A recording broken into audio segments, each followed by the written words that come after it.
Hey, what up, everybody? I am Lou, and I have decided to start doing some streaming sessions. So I decided to do YouTube, man, what was it, earlier of 2020, maybe a little bit in 2019.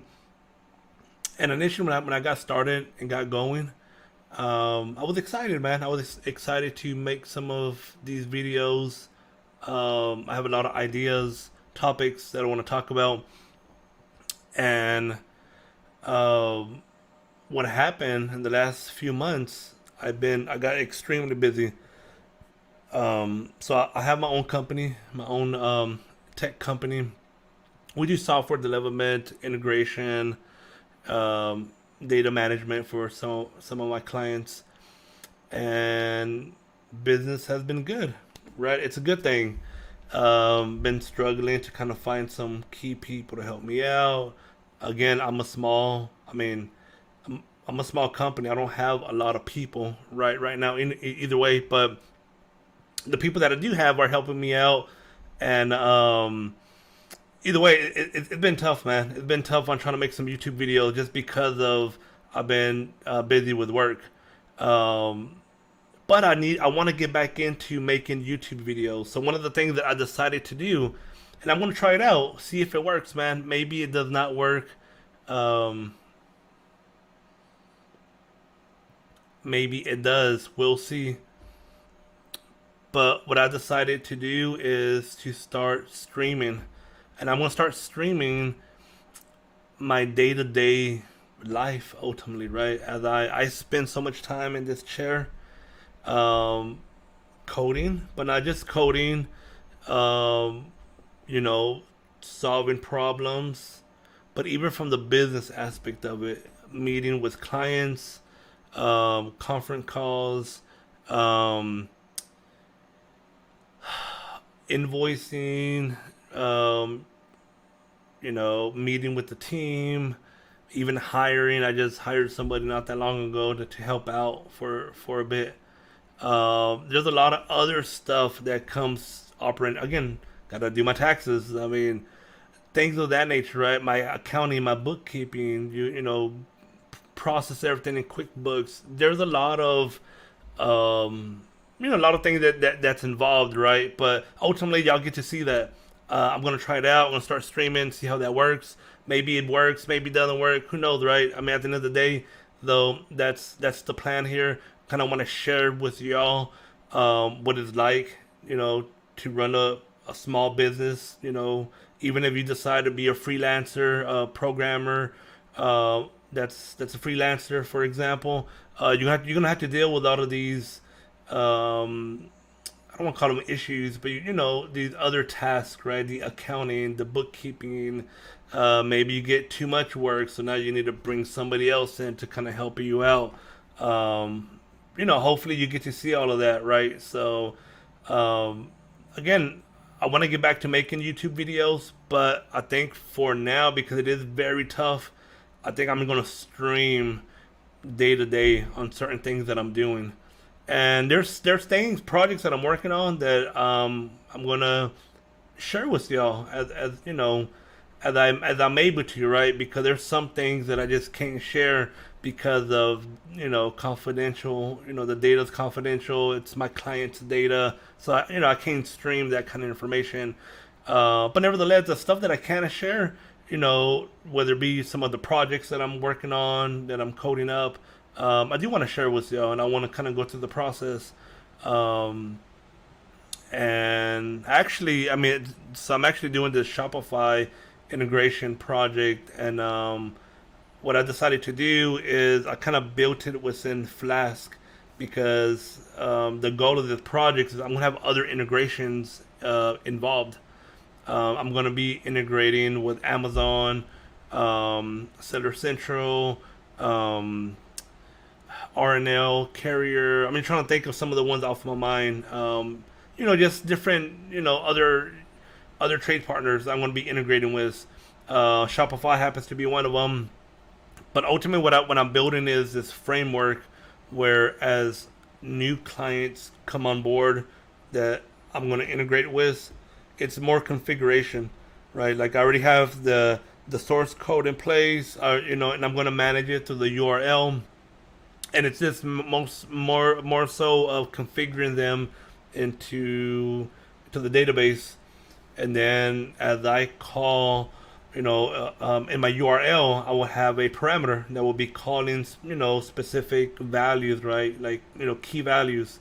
And based off of that, that's where it's going to know what to query, which keys to use for specific API calls that relate to a specific client, that kind of stuff. So, I mean, it's anybody who's done integration with Shopify, it's not too hard, right? You could build a few lines, a Python script that will do the same thing. That'll ultimately, call the API. For example, when it comes to orders, you call the order API and you'll get your data back. Again, that's really not that complex, especially if you're familiar with APIs. But again, I'm trying to build my process where it's a little bit more, instead of just having the script, running, where everything's kind of coded in. What I decided to do is build it within Flask, and then my Flask would have arguments that I will pass into the URL, and then those arguments will specify which client I want to do an API call on. Right? I may end up doing an API call on client A, and then make another API call on client B. But I want that to be dynamic too. I want that to be kind of controlled to the URL. So again, I'll share, some of that stuff that I'm working on. That's not an issue. But nevertheless, so that's the plan here. So we'll see how things play out. I mean, maybe it works out well, maybe it doesn't. But hey, you know what? We're gonna try it out and see. So again, if you have any questions, to throw it in the comment. Leave a comment. Any kind of question, it doesn't matter. Whatever you want to ask. As I'm working through certain projects, or discussing about certain projects. Again, if you're interested, you have questions. I mean, just you know, leave a comment. Put something in the chat, and yeah, we'll get to it.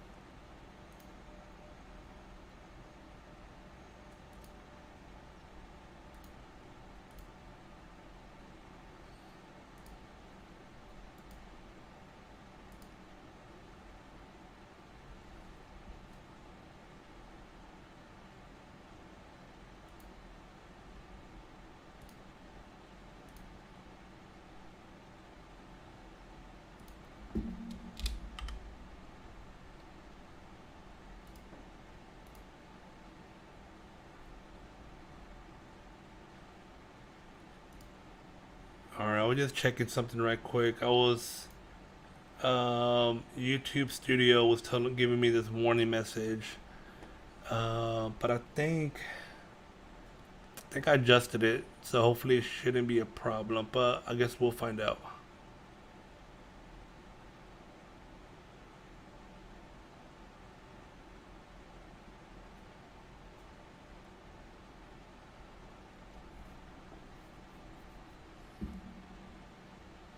Okay, so let's see.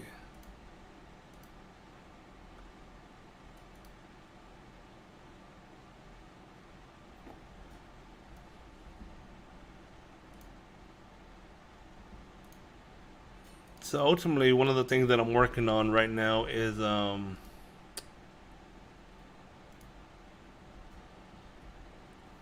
for one of my clients. We went live with one of their clients. So let's go again. I'll give you some details. So I have clients that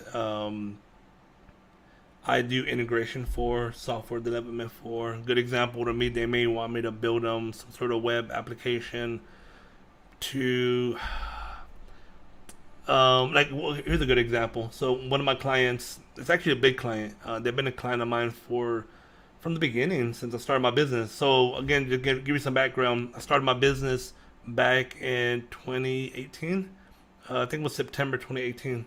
So what are we now? 2021. So we're going on 3 years. Um, I built them a web application that'll kind of help manage new rep onboarding. And they have like just info about them, right? About the rep, name, email, phone number, what kind of rep they are. It has address information. Um, what else? Um, it has address information. It has territory alignment, like because every rep in this application, they're assigned to some sort of territory, right? And then of course they have some other features for like email notification, to send out a welcome email or just things of that nature. Either way, that just that's one application. There's been other ones that I have built, I think my primary, um, if I were to say, I would say about 50% of my business probably more so integration, and then from there it's probably like 30% software development, maybe even 35% software development, and then of course the 15% is more like data management. Everything that I have on AWS that I use for production. Now I do have some servers here. Kind of hard to tell. Kind of tell right over there. Got my switch, my router, and then below that, can't really see. But I have an HP server. Um, I actually have two, and so there's some stuff that I do manage that are a little bit more heavy data intense.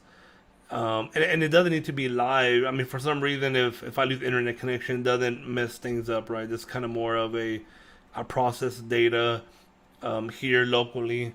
Um, it was a pain in the ass. Like I'm pretty much dealing with a few 100 million transactions, and it was a pain in the ass to keep loading this data to my Postgres database on AWS. It was taking a while again, so it's easier to have it here locally. It's like, man, I mean, it literally takes a matter of a few seconds or so. But I'm doing some other stuff. For one, I mean, so the main reason why I bought it, one of the main reasons why I bought it was I was very interested of getting more familiar to hardware. So I've been doing software for probably about close to 10 years now. I started off doing database, Microsoft SQL Server, did some Oracle, and then eventually switched to Postgres. So I kind of worked with all three databases, um, for a decent amount of time too. I don't mean like just for a week and that's it. Like, for over a years, to put it that way. And eventually I learned Python. Python was my first programming language, and I learned the basics of it. I learned it out of more because I wanted to get something done, right? I didn't learn Python because it was trendy and I want to be a programmer because they get paid a lot of money. Honestly, that was not even a thought in my mind. This was a few years back. This was like 7 years ago, perhaps, something of that sort. I learned Python more so because um, there was a project that we're trying to automate some pieces. So my background, even before I started programming, has been in the logistics, supply chain, warehousing in that area. Where we had a new client and we were going to streamline. We came up with a process to handle their freight and how we're going to warehouse it and so on. And we were trying to do systemically automate some of the processes. I had a talk with the IT people that we had, like, hey, can y'all create an app, to do X, Y, and Z? Oh no, that's not doable. That's like, that's not doable to do. Ultimately what they told me. These are guys that have been programming for years, right? Now they could have just told me, I just don't feel like doing it, or hey, that's a little more. It's gonna take a while to do. But that's not what they told me. They told me like, oh no, we can't do that. That's that's too difficult to do. It's not doable. That's what they mentioned, right? And again, whether that's true or not, whether they really believe that or not, I have no idea. But um, that was a push for me. Like, you know what? Fuck that. Like, it can be done, man. Like, and I haven't even programmed. Keep in mind, I have never programmed at this point. So what I do, I went.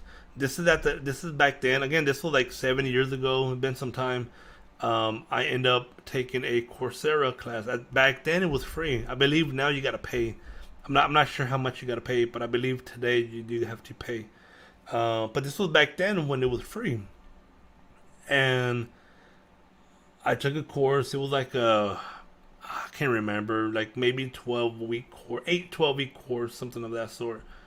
And what helped me out, because I was already doing database before that, I already had a grasp of data types. I already had a grasp of, again, like when you again dealing with some basic store procedures at the time. Like I would just barely get into store procedures, so I kind of grasped, assigning, creating a variable, assigning a data type, right, in SQL, varchar, you know, date, etc., integer, and then of course assigning values to them. And I think because I was able to learn that like slowly too, like I didn't just it didn't get crammed to me like the way some people learn to these boot camps, which I actually think it's more of an issue than not. I mean, because and then that's a whole different topic. We'll talk about that later. Either way, when once I took that Python course, I really feel it was things just clicked. Um, and they clicked because I already had some good understanding when it came to data types, again variables, little bit of loops, right? Iterations. So once I went to Python, like, oh, okay, I already understood a little bit of it. Things just kind of clicked even more, like became more defined. Then I started using it more, and next thing you know, I had a real like I already had in my mind. This is what I want to do. Now that I'm learning how to code, like, all right, based as I'm learning, right, every day, um, let me go ahead and apply that to try to build this process. It wasn't like a UI app, so it wasn't like because didn't require a UI, which adds in my mind adds another layer of complexity. 'Cause now you got a UI, especially when you're brand new learning, right? When you're brand new learning, it's better to stick to one area, I think, anyways. But um, nevertheless, I was able to build some scripts together that actually did, streamline and automate what I was trying to do. And ultimately, what the process ended up doing was, we had a network that we told operations, drop your files. It was PDF files. Drop your PDF files in this folder. Again, a very specific folder. And then the job, I had the script where so the only thing I did do from a UI, and I believe I ended up using what is it, Tkinter from Python, which is built in, right, within Python. And it was literally more of a, when they double clicked the executable file, it'll just open up the window like start process. When they hit start, it executed the script, ultimately, right, the script that I put together. And what the script was doing was, all right, go ahead and read all the files that's in there, which is PDF, extract the data from the PDF, load it to a database. Once it loaded it into the database, then it ended up sending that data, generating a CVS file, which ultimately was in the format that it needed to be to get uploaded to the client system.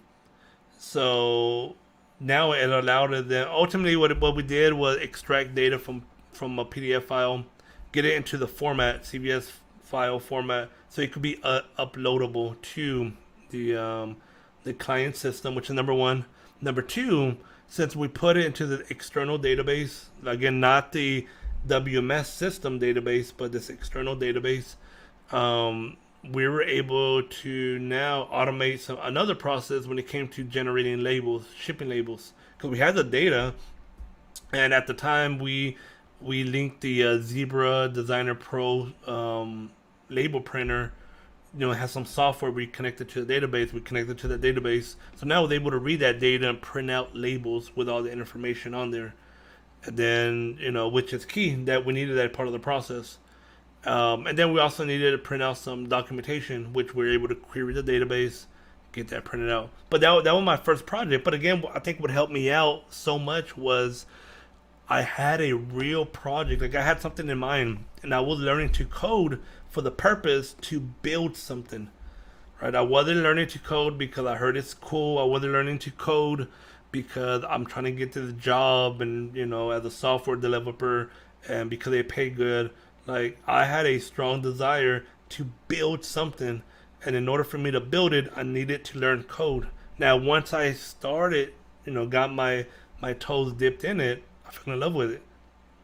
I mean, I really enjoyed it, and now till today, I still been programming. Now I have expanded my knowledge, from Python to JavaScript to some C Sharp, and then of course dabble into Golang, um, oh, Dart for Flutter, mobile development. Again, over it, and that's kind of what happens, right? Like once you start, it's very rare. Now, some people do. I'm not gonna say rare. I actually think so. This may be a bad one I'm about to say. I think some of the old timers, may learn one language and that's it. And I I I don't really think that's a big issue though, to be honest with you, because a lot of the time you learn something because you may trying to solve a problem, so you use the tool that you have in hand, right? So like in this case, if somebody learns C++, and they've been programming C++ for so many years because that's I don't know they've been doing gaming for so many years. That makes sense on why they have stuck to C++, because that's probably the language that's best needed for that um, for that project, right? You're not going to use Python to develop a game. Now, can you? Yes, but you're not going to see a production game, put it that way, using Python, using Ruby on Rails, or JavaScript even. It just doesn't make sense. I get why some people now. The problem that I have when people only learn one language is when now they're claiming that one language should be the best language. Like somebody learns Ruby on Rails, and now they're like Ruby on Rails is the best for everything, best for web and best for this, and because in their mind it's like, hey, I have learned Ruby on Rails so well, and it's so great of a language, so now they're claiming and marketing that it's the best, when in reality they have not even dabbled into other languages. Which for me that's a problem. Like try other languages first, right? And it's like I don't know, man. It's I think it's very odd for somebody to try one thing and now they're gonna claim it as the best when you haven't tried the other flavors, right? Like still prefer to the day Python, and I like it a lot. And because now I have my own business, we have incorporated Python being one of our main languages that we use. I'm not saying that would be always the only language. Like we do use JavaScript because we do web development, right? So I mean, you kind of have to by default. By default, you can use TypeScript, and I get it, right? Nevertheless, though, you still like I'm still a big believer of even if you learn TypeScript, which I think it's great. I don't know, maybe just me, right? Like I still want to know the core language first, which in this case will be JavaScript. For some crazy reason, let's say TypeScript goes away.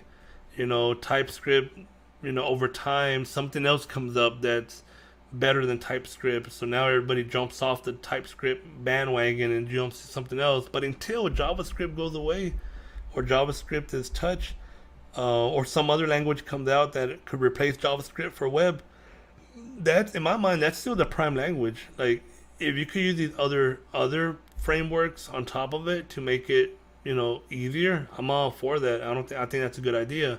I'm just not a fan of whenever I hear people say like, oh, like TypeScript's better, so I'm gonna only learn TypeScript, especially when you're a noob.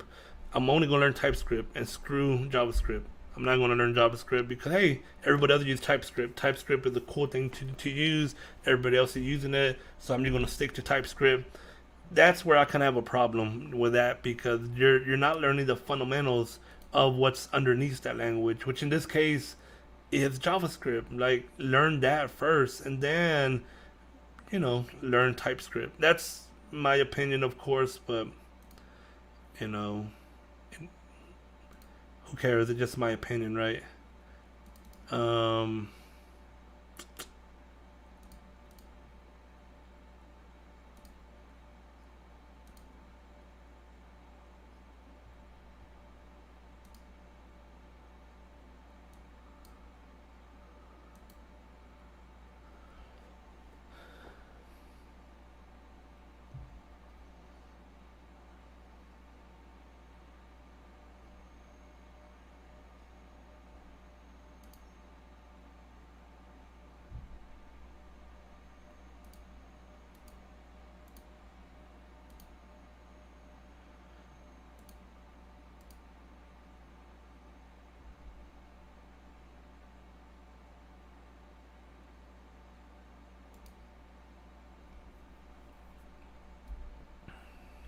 all right, so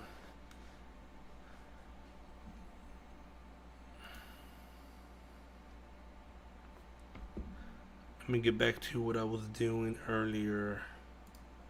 And again, I'll share with y'all some of the stuff that I'm working on as well.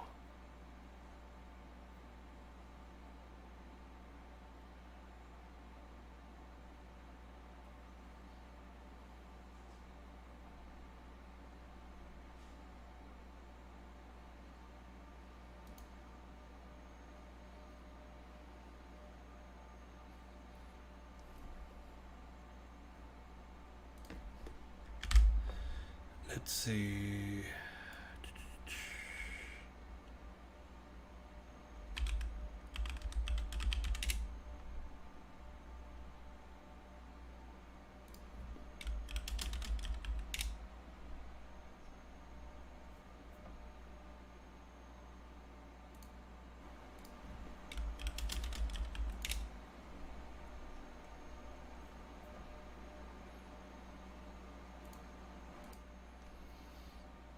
All right, so let me do this.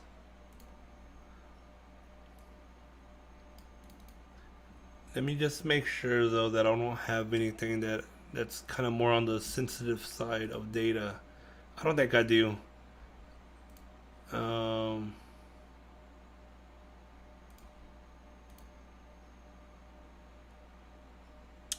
and I'll kind of show you what one of the things that I'm working on right now.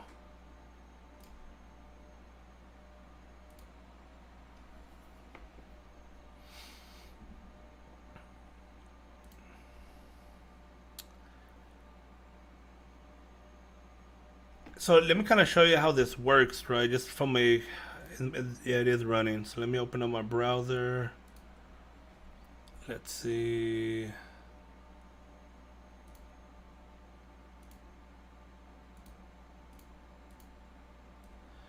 All right.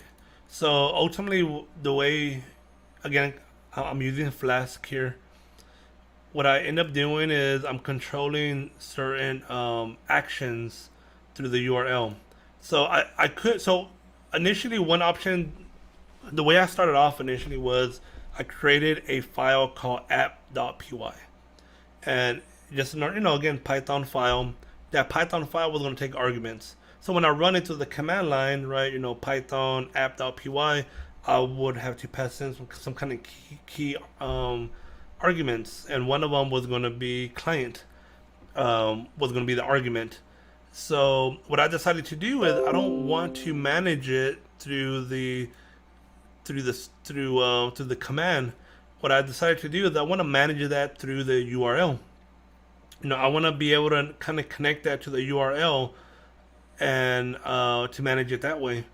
Because in my mind, I felt like it was getting kind of messy doing it through the command line. So I decided to incorporate Flask to my project and have it where I could call it to the URL.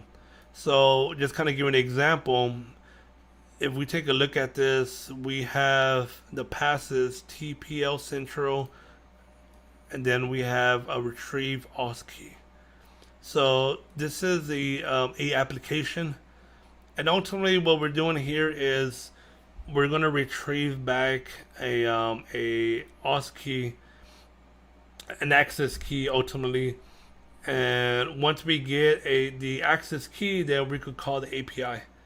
The API, um,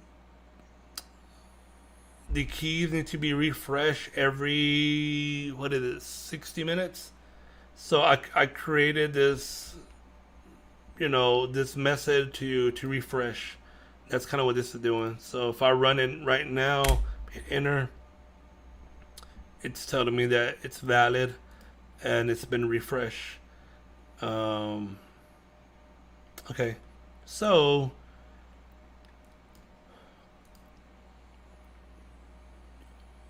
one of the other, so let me just kind of review with y'all. So this is my main web app file that I have, and instead of creating one file, so those of y'all who are probably have a little bit familiarities, what the hell? Those of y'all who are familiar with Flask, when you look at the tutorial, then you're dealing with like a basic, a lot of time what they do, they put everything on one page, right? You create your Flask, you kind of create your routing, um, all in one page. And then towards the bottom, you can run your app. So what I end up doing though, I end up separating my projects. I have this web service file, then I have my views. Then ultimately I have different files in here. Like each file represents some sort of either system that I'm integrating with. Like again, Amazon, AWS, B360, RL Carrier, Shopify, Early CD Post, and there'll be a few other ones that are going to start to get incorporated in here. I'm trying to think on top of my mind. I think there are like 2, 3 other additional ones that I will end up adding that have not been added. But so that makes it easier because now I'm separating my code out and I have everything into these files. So if I were to look at the Shopify file, I created what's called this mode, which kind of think of it. So ultimately, what I'm doing here is instead of having one big file that has all my source code in it, I decided to break it up in chunks. That's what I'm ultimately doing. It's called Blueprint. You're pretty much taking a copy of it, and instead of having everything in one file, I'm taking a copy of it, like a piece of it, putting it into its own file. Then ultimately, I'm going to import it in. And that's where this piece comes in, right? I'm going to get it registered into the app, and then I'm calling in, that view, so in Shopify and so on. And then of course you specify what the URL path is going to be. So then in this case it's Shopify. Then of course you have whatever action I'm going to get, right? In this case it's get orders by client. So I'm calling a specific client and I'm going to get orders back for that client. So like for the Shopify, let's go ahead and try that out. If I go to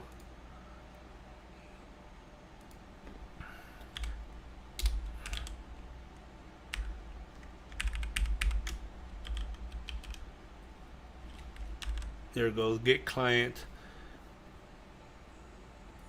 get orders by client. Then of course I have a kind of like a source, what I'm calling source. Ultimately what this is doing is it's querying the database, and it's getting back the keys and so on that's needed. So before I do that, let me just minimize this right quick. So let's see if we have any orders.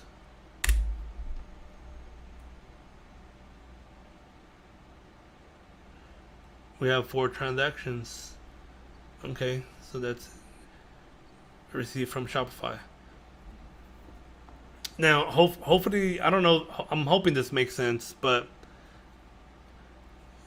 I know one option could be, well, you could just create a script, and that'll do the same thing, right? Like create a script that would just call that API and it give you back the results, like the 4 transactions.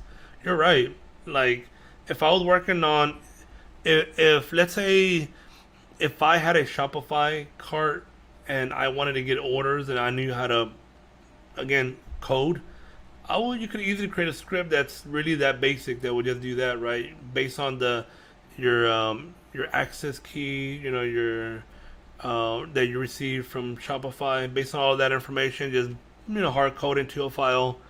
Call that file. It'll call it, bring it back. Then you could do whatever you want with it, right? Like load it to another system, whatever system you're using. Load it to a database. Load it to a spreadsheet. Whatever it is you want to do. So, and you're right. Now, in my mind though, is all right. What I have here, it's already built. It's built in a manner where, let's say if I have another client, right? I'm not just dealing with one client, but I'm dealing with 5 clients. Let's say even 10 clients. Well, I built it now where it's it's configurable. I have a table, and that table has a column that's called source, and then this is the source name. Based on the source name, which think of it as the client, think of the source name. Now, as I query that table for that specific client, it is going to give me back their API tokens, whatever information I need. So, like for Shopify, I would need subdomain name, the API token. I think there's one more thing that I need: the version, the API version. I'm trying to think what else. I think it's maybe location. I need location as well. Again, I can't remember everything that I need, but nevertheless, all of that's configured to the database. So that means if I were to onboard somebody else that's new, the last thing you want to do is now have a script for each client, right? Because that's what you would have to do. You have to, all right, let me copy the script, modify it.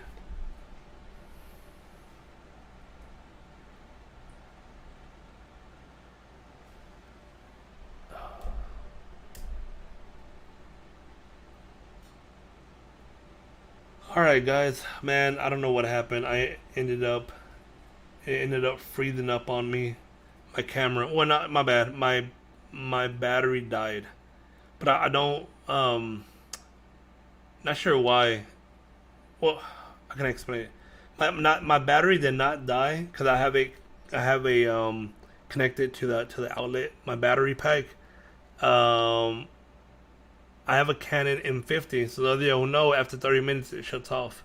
Now, one of the things I was reading about this was if you connect it to, let's say, in my case, my phone, like Bluetooth, or connected to the network using the what is it, the EOS utility, that it's supposed to keep it active. It seemed like it did initially, but of course it turned off on me, like we just saw right now. So yeah, I'm not sure if it does. Yeah, I'm not sure what happened. Either way, I turned it back on, and I'm back on now.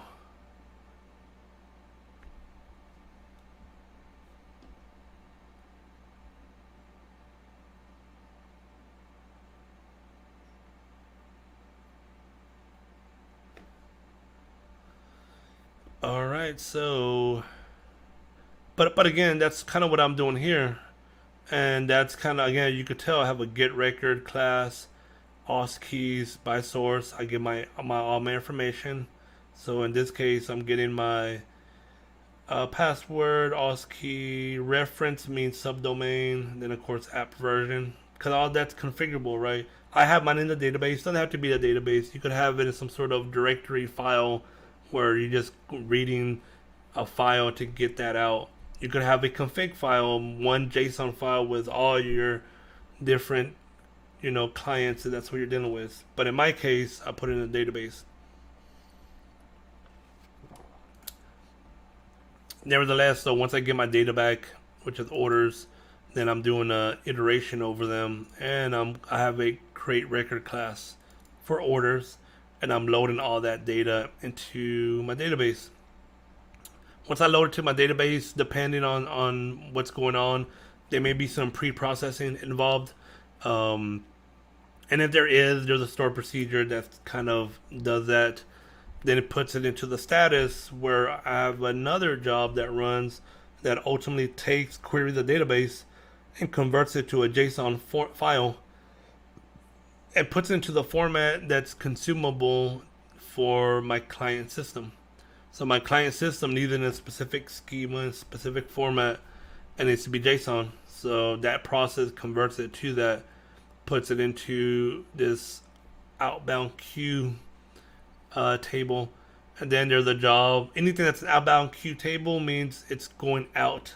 I'm transmitting data out, and then it goes through multiple systems. It either goes through Shopify, it may go to Amazon, it may go to my client system.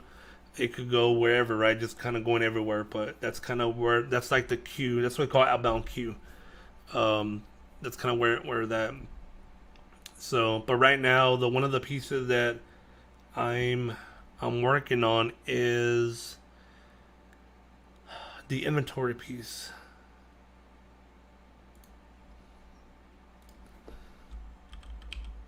Shopify APIs. And what I'm doing here is I'm actually going to be pushing, my bad. I'm going to be pushing inventory over to Shopify. This will probably be like once a day at night. Once all the orders have been fulfilled, we'll be pushing what's in inventory to Shopify. So that's kind of what I'm working on now. So let's see. One of the issues that I had though was maybe this is not an issue. I need to see.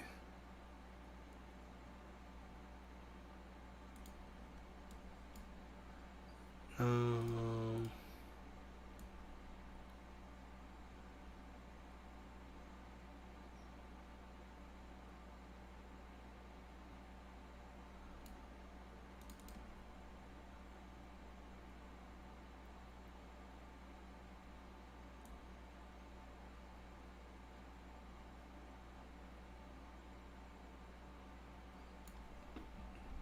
all right. So one of the issues, but that's what I'm trying to see. So for inventory level, I believe it was asking for location.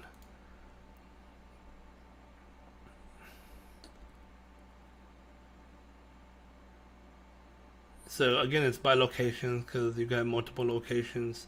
In our case, we just, or not say our case. In my client's case, he's only dealing um, with one location.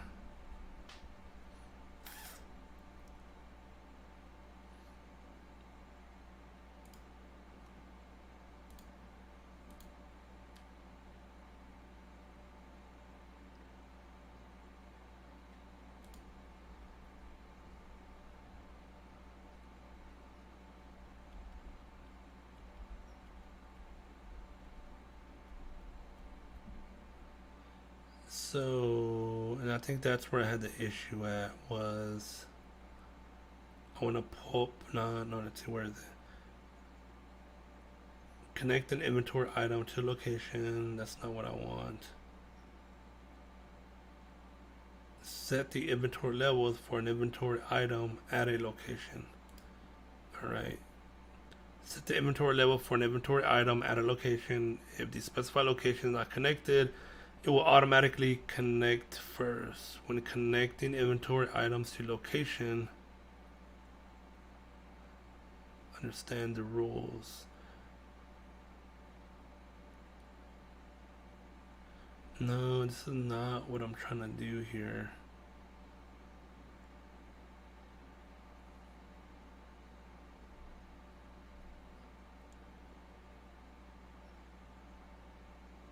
Or you know what? Maybe it is. I'm trying to think.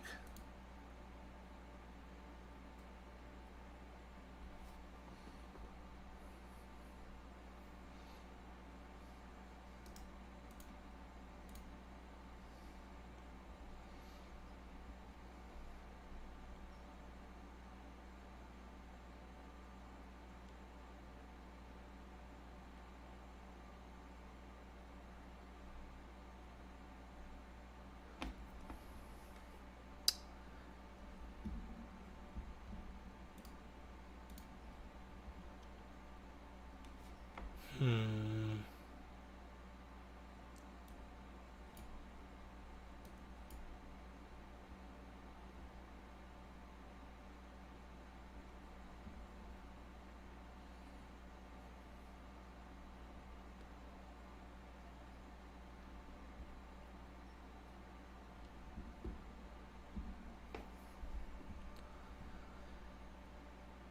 So let's see.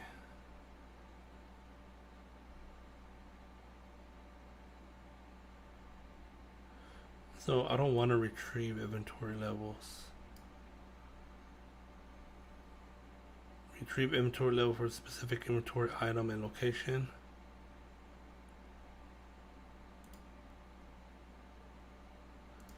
You know what? I actually need to check something. When I ran that process earlier, where we saw we had 4 new orders, but I need to check to see. Did that get loaded into the system? Because I have a feeling it probably did not.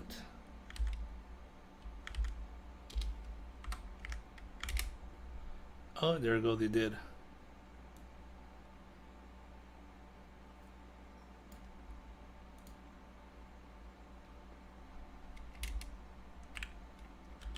Alright, so let me do something. One of the things that I'm still building it to the I haven't added it to the schedule yet, but one of the things I need to incorporate to the schedule is a procedure. So ultimately the way it's gonna flow is it's one job, right? But one job is going to um,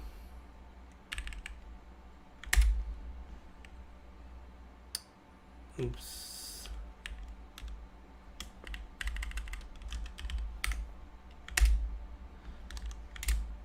All right, so I'm gonna end up having a job, like one job. And what's gonna happen? That job's gonna have some steps.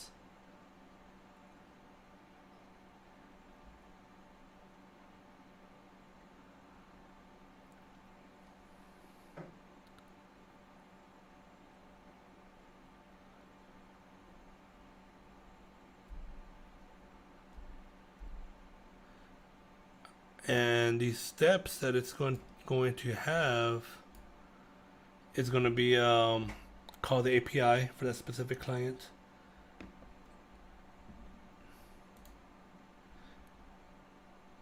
It's going to be called the API for that specific client. Execute a procedure, and then really that's it. Eventually, there's another job that kind of takes all the orders that's in the queue for all the clients, doesn't matter what client it is, and that's where it kind of converts that to the JSON file that needs to be in to send over to the system, and then it puts into the queue.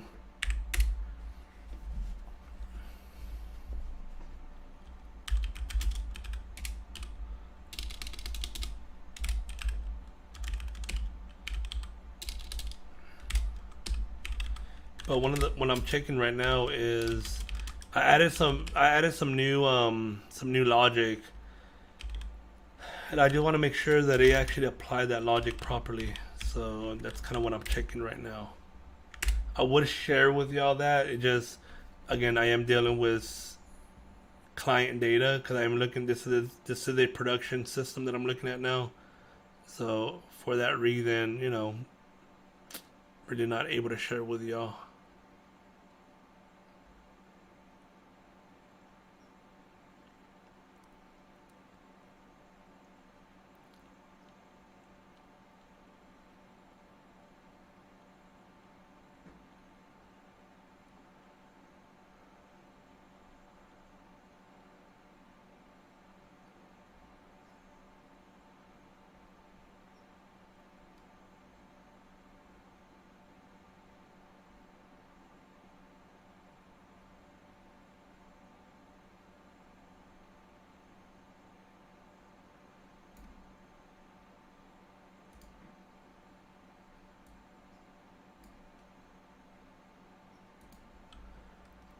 Now that I'm looking, I'm actually going to have to put these orders on hold because I do see an issue now.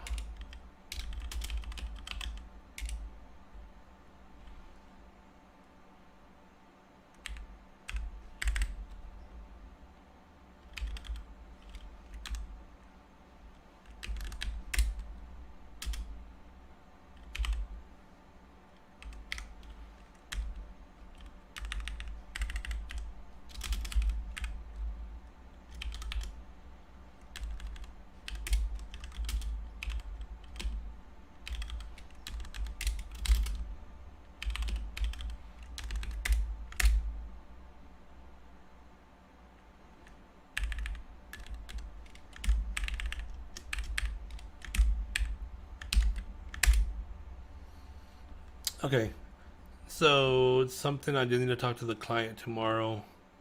I just noticed that so ultimately what happening is the SKU, the product number that the client had in their system is different than the product number that's in Shopify. Shopify, they're using the UPC code.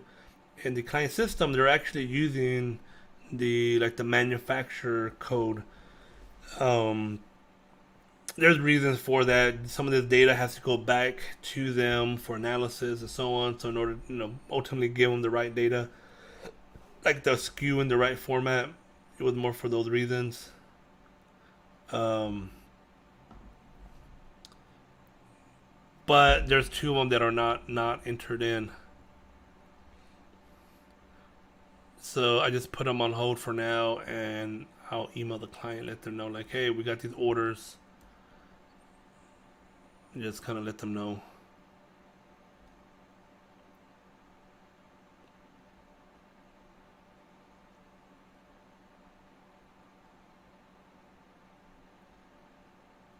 Okay, so I guess enough with that piece. Going back to, so again, what I'm working on is the inventory level piece. So, but one of the things though that I believe it was asking for was location ID and the inventory item ID. But what I need to figure out though is,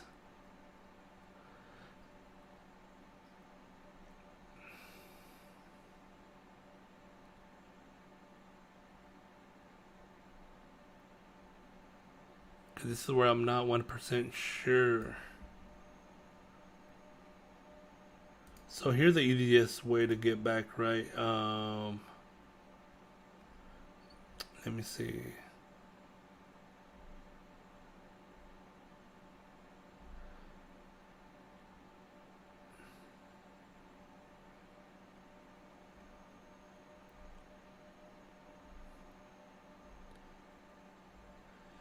Ultimate, what I'm trying to see if there's a GET request. So maybe I could look at what's in inventory.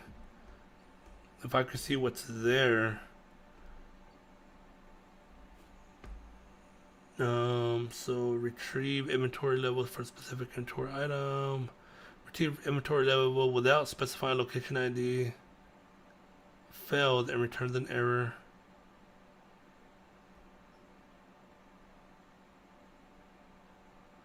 Like I don't want to specify an item or inventory. I don't want to specify a single item. Okay, location. I think this may work. So let me start Postman and let's take a look at it.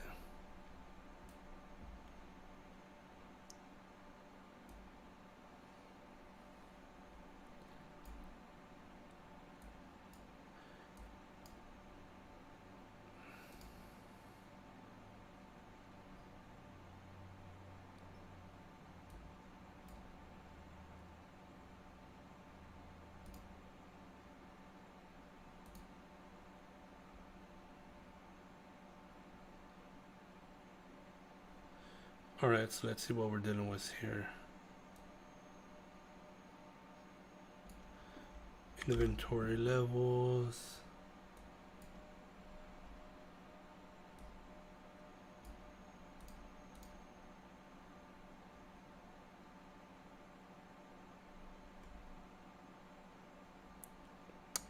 what I wanted to see is I have damn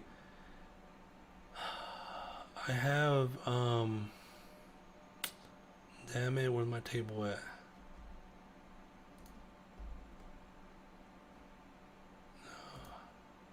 Okay, there it goes.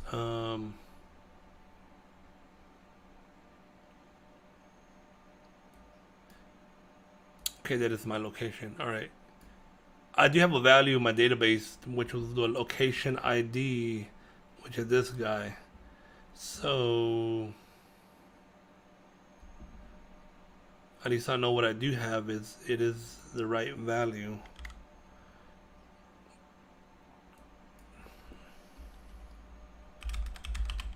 So let's take a look at the inventory levels.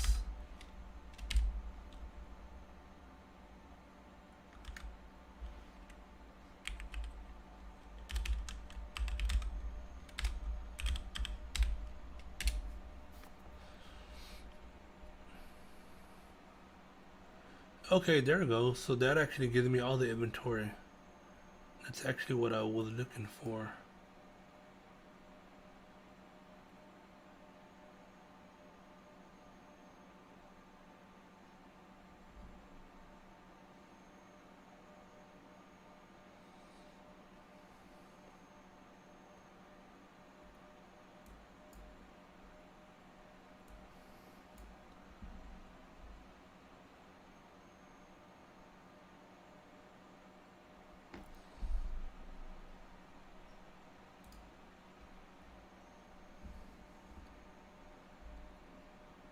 Okay, so this actually did work. Well, I guess it should work, right? I specified my location, which is valid. Um,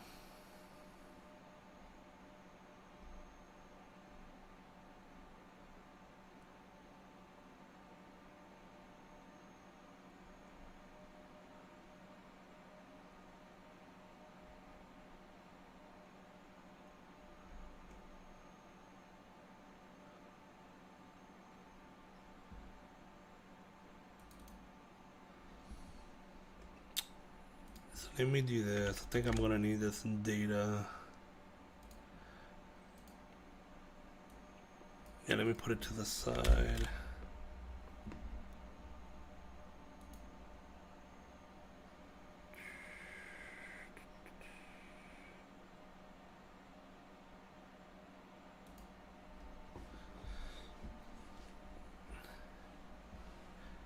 So I think what they're asking for. So if I look at, let's go back up, right? So I think it's probably on this tab. We're doing a post. We're set the inventory levels for an inventory item at a location, right? Which is ultimately what we're doing. They're requiring an inventory item and inventory location. Now the problem here is this inventory item ID, like this ID, it's actually a unique value. Like it's their own system generated value. Guess what I mean? So now we're dealing with three different IDs for the item, right? The product. I'm dealing with the manufacturer SKU, I'm dealing with the UPC, and I'm dealing with the inventory item ID now.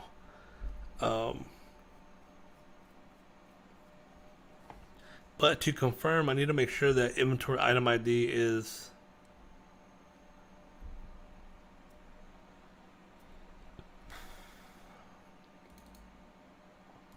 Let me see if it's 1, 2, 3, 4, 5, 6, 7, 8.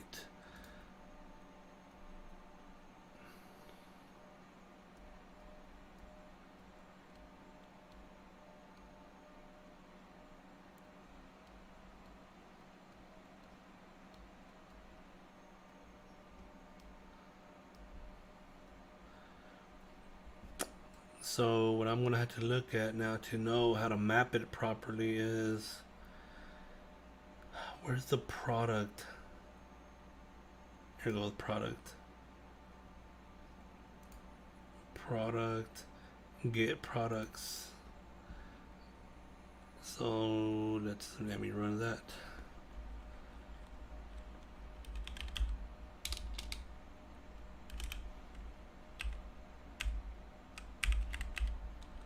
What the hell going on here, man?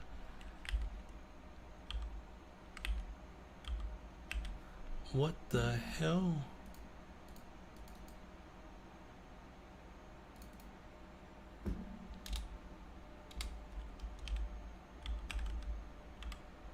What is it? Products or product?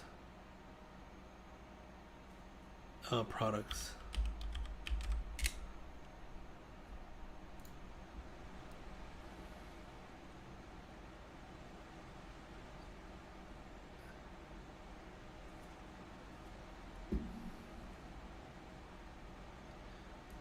Yeah, that's not it, man. Like I'm looking at it now, and there is a oh, there it goes. It's called inventory item ID.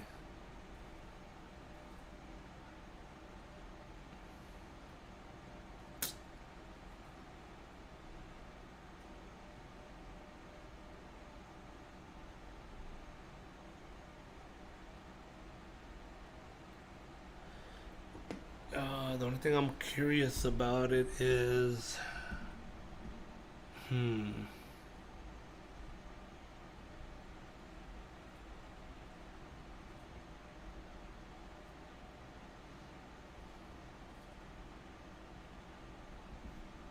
just wondering now if that inventory item ID, and let's see if I could confirm that.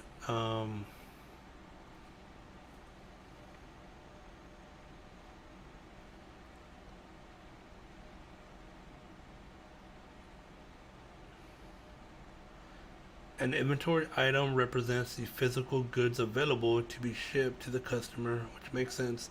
It holds essential information about the physical goods, including its SKU and whether its inventory is tracked. There is a one-to-one relationship between a product variant and an inventory item. Each product variant includes the ID of its related inventory item. You can use the inventory item ID to query the inventory levels resource to retrieve inventory information.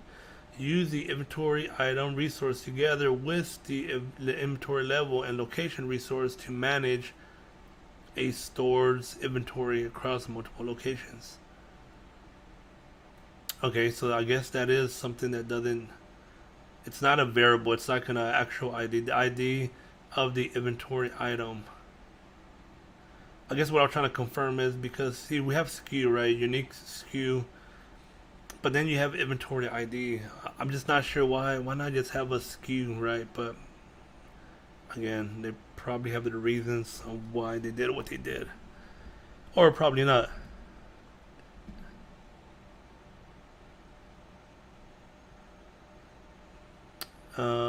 Retrieve an inventory item by its ID.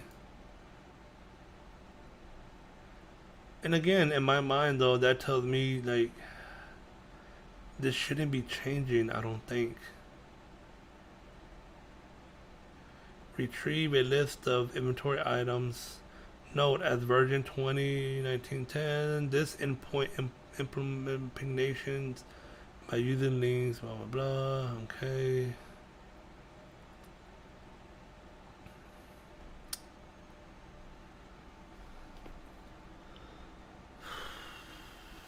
Okay. I'm gonna assume, based on what I'm seeing, is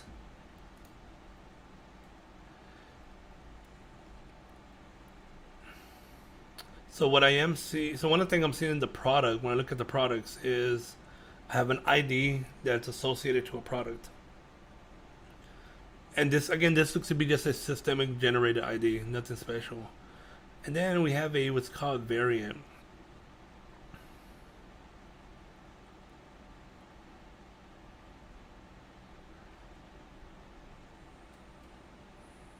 And this is more of a like one product that happens to have a 4 pack and a 3 pack. That's ultimately what it is, right? You know, same item, but you could buy a 4 pack or 3 pack. So that's kind of what a variant is. So that's what I'm looking at now.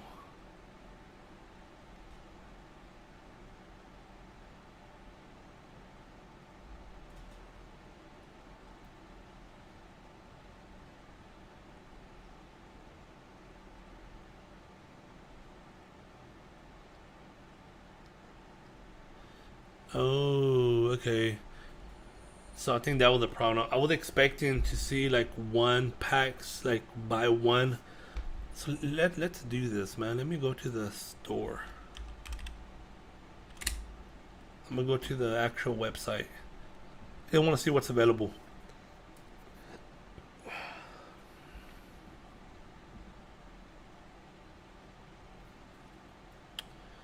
Um. All right, where's the products at?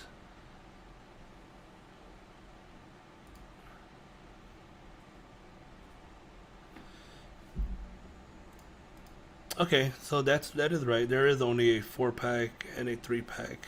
That's why I was kind of curious. Well, that's all I see is a 4 pack and a 3 pack, but that's actually valid.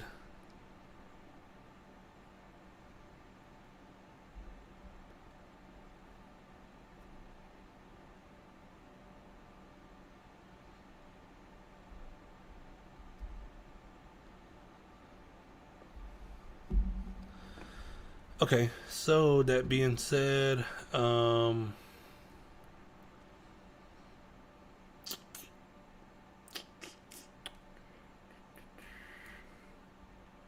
there's something that I need to do now.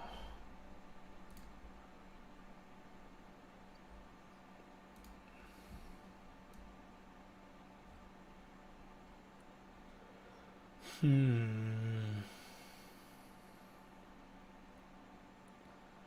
All right, let me switch it up for a bit. I need to use my main screen.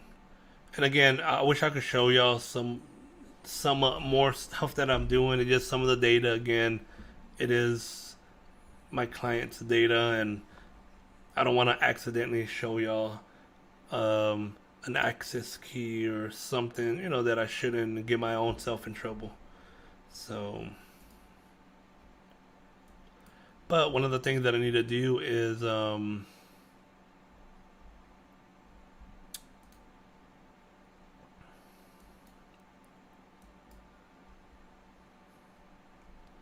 they have a 3 pack and a 4 pack.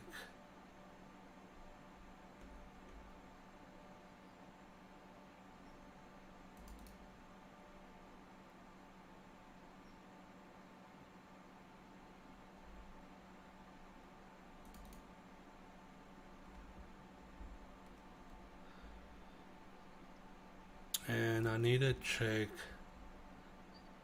my client system.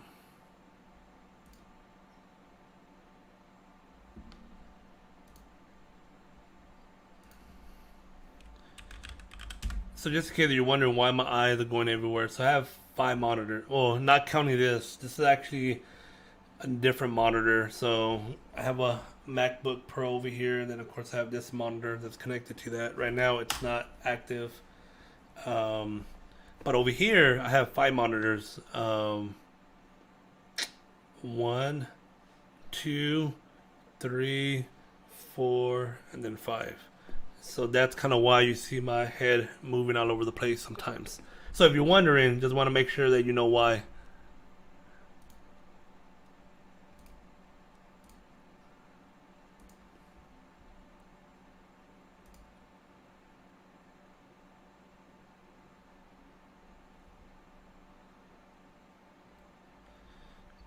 Yeah, I need to email my client right quick because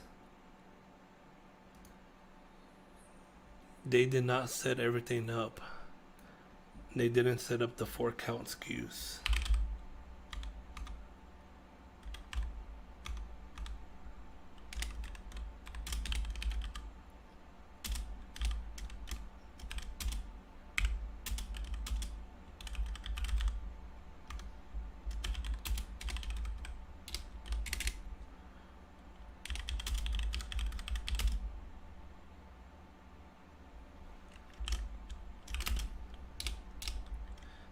Let's see. What am I going to tell them?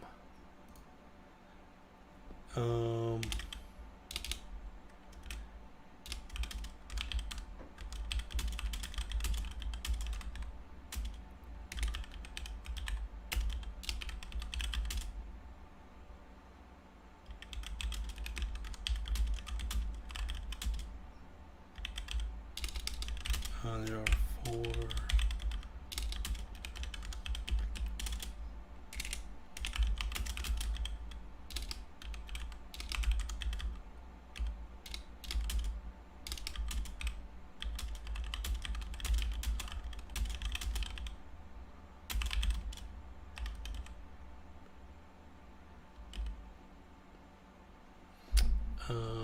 Let's see.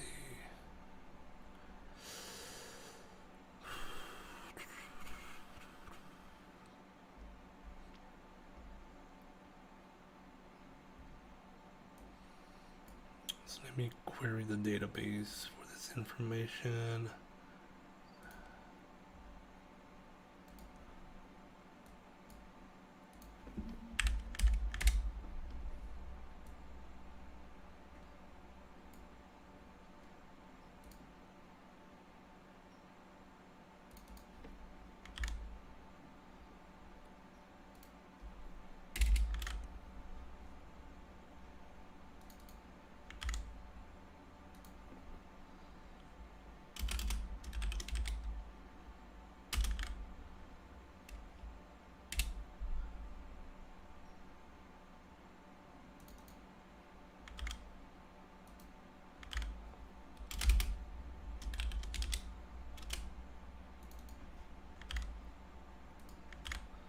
Alright, let's see.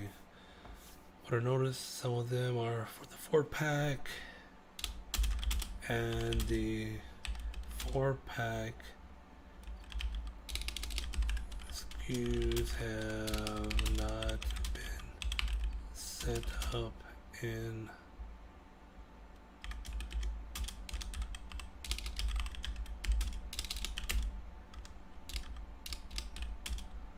the system.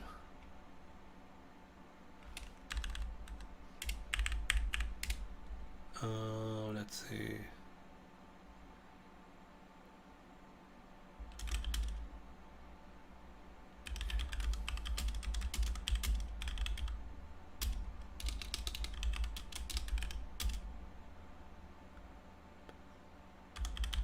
Before 1 p.m.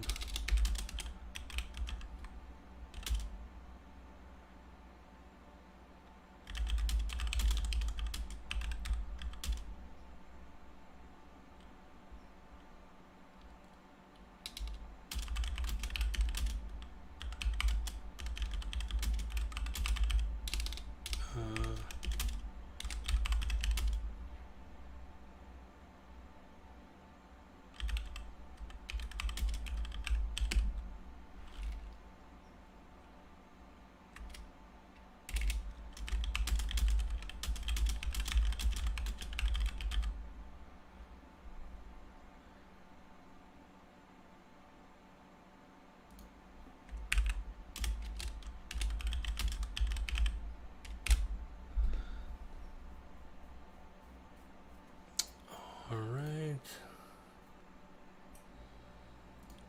Okay. Got that sent out. So I'm gonna grab me something to drink, cause man, my throat is getting raspy.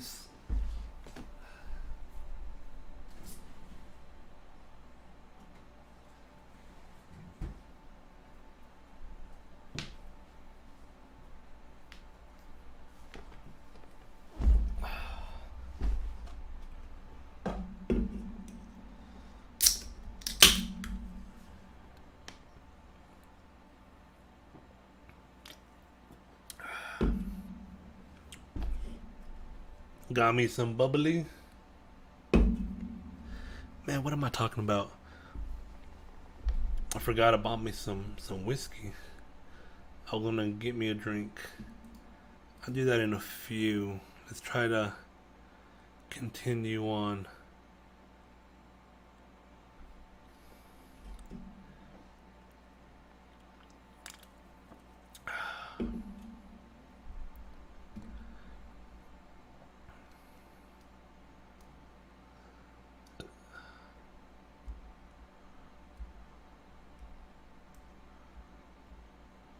Okay, so going back to what I was working on.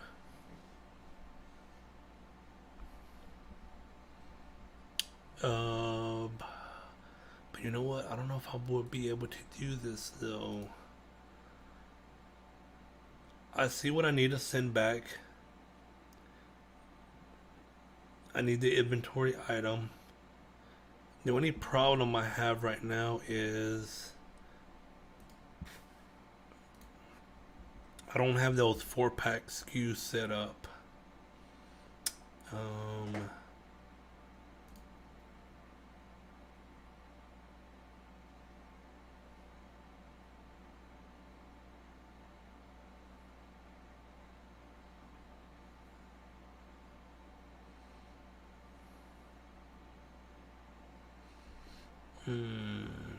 trying to make sense of this now.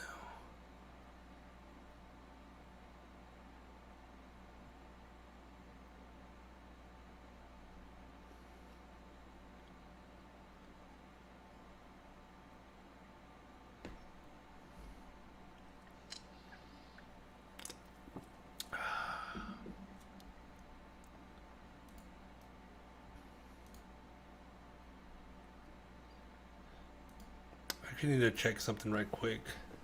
I need to compare my production schema and my dev schema. They should mirror each other, but for some crazy reason, I think there was an update in production, which is should not have happened. But that's why I need to take a look at it.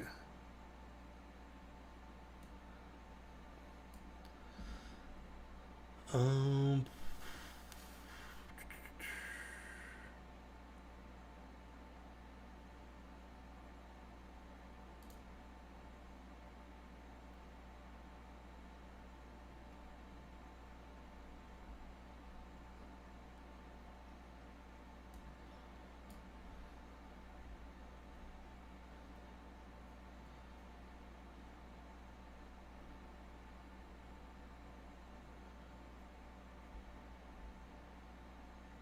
um, so let's see what the hell's missing here.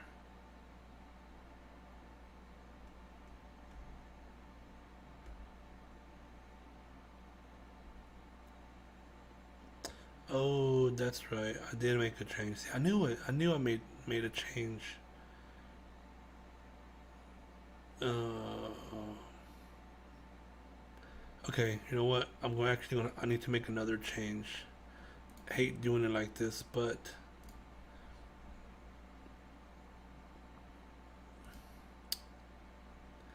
oops.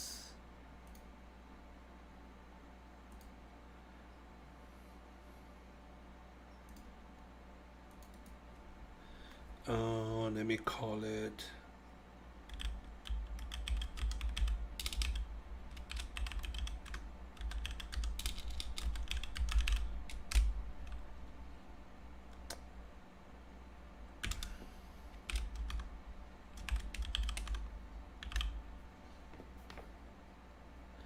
So ultimately, I have a product cross reference table because I'm dealing with.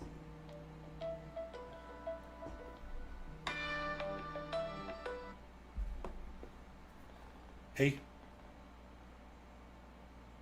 hello.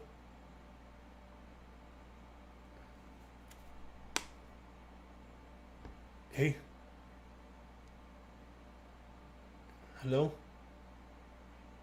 Hey.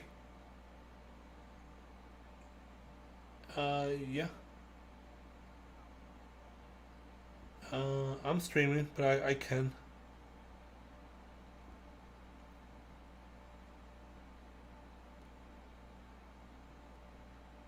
Okay.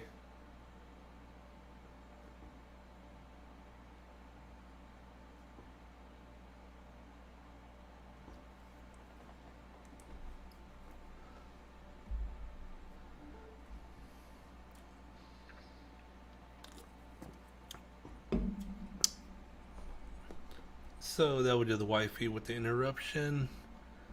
But let's see. Let's get back.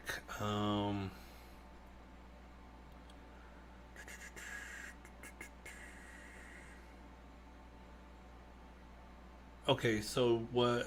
What did I say? So I have a product X reference table, and again, the main purpose is the product coming from Shopify, the UPC code.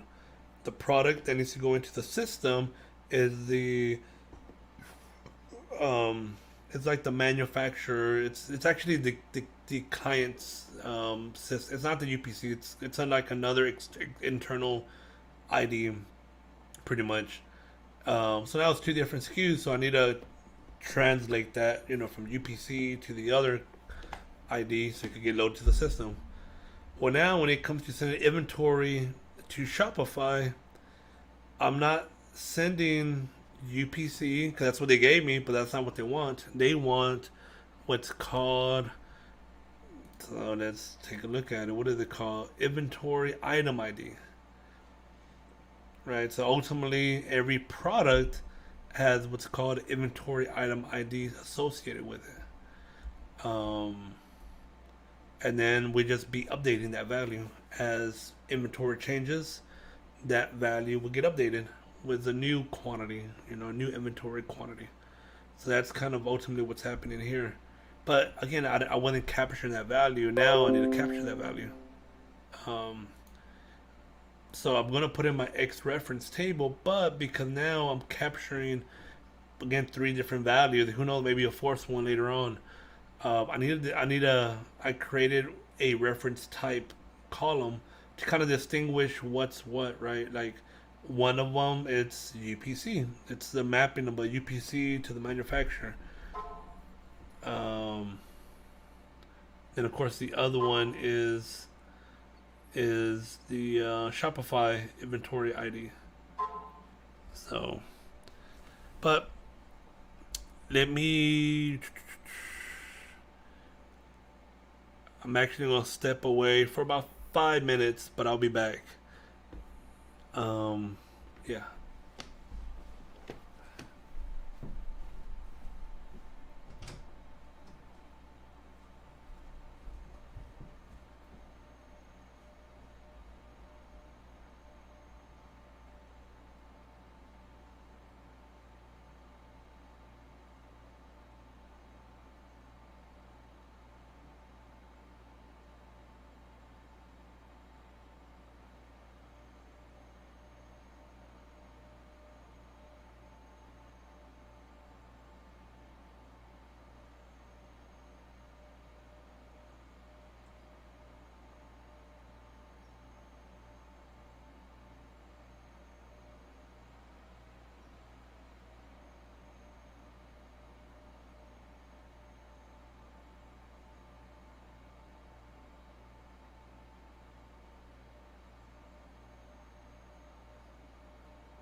Guys, I'm back.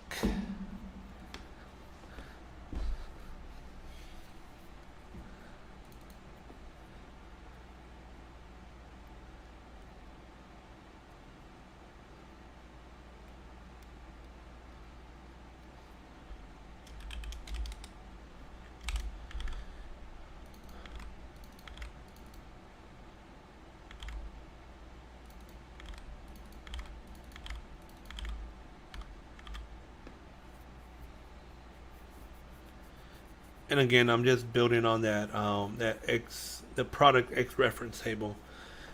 Ultimately, what I'm gonna have to do is put in the products in there again. But now I have a reference type to know, like, this manufacturer code is mapping to this UPC code, and it, identify it, like call it out in the reference type as UPC. Then of course have another set of rows of the same manufacturer SKU, but now it's going to be mapping to the inventory item ID. I could only do right now the ones that I'm aware of. The 3-pack. I don't have the 4-pack, and that's what I'm waiting for. My client, they need to get set up in their system.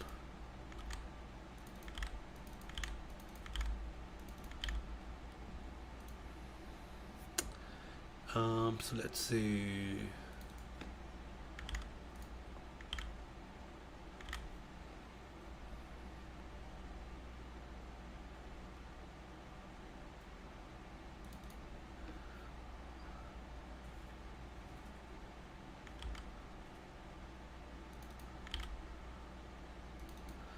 What am I going to call this? This is going to be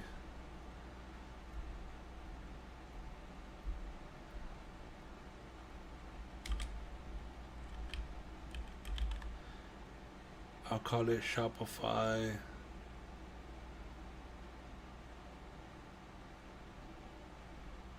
Because it does relate to Shopify.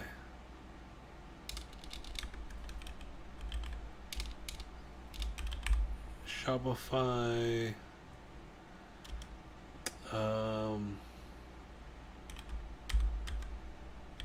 Inventory ID.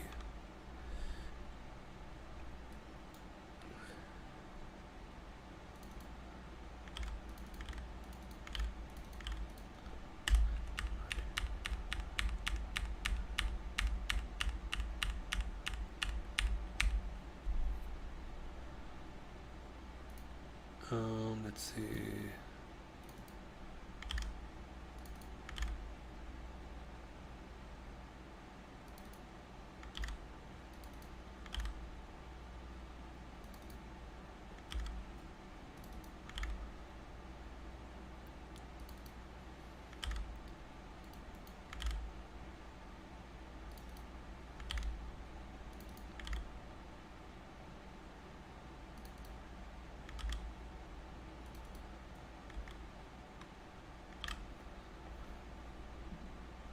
Alright, so at least I have that in place. Which this actually matters because now that I know what I need to send back.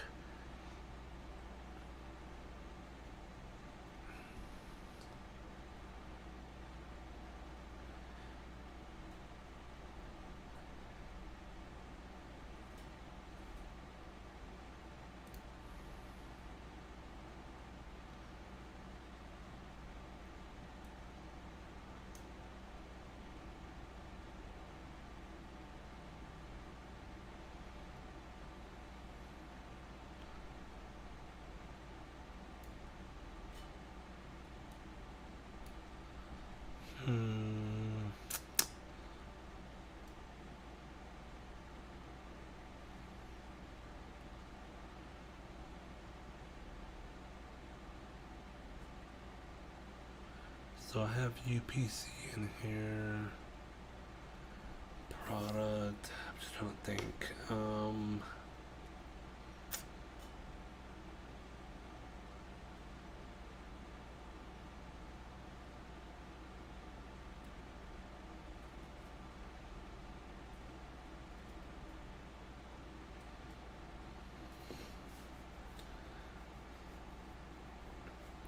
So I just may end up doing that. I think I may just create a view.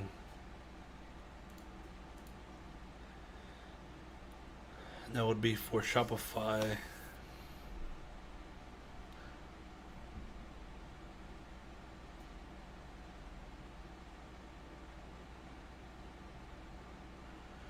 Because not just that, knowing what I know, any other clients that I deal with Shopify, we're going to be going through the same thing. Right now that I know it's going to be the inventory item ID, which is not necessarily going to match the SKU. So there will have to be some kind of management of that of some sort to know that this SKU represents this inventory item ID. Um,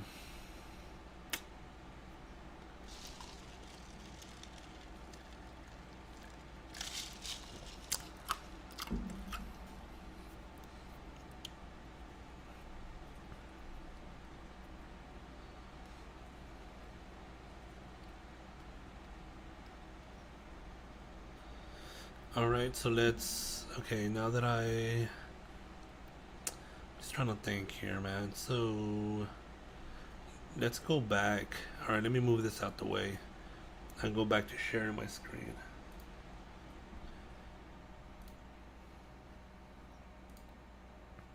Okay.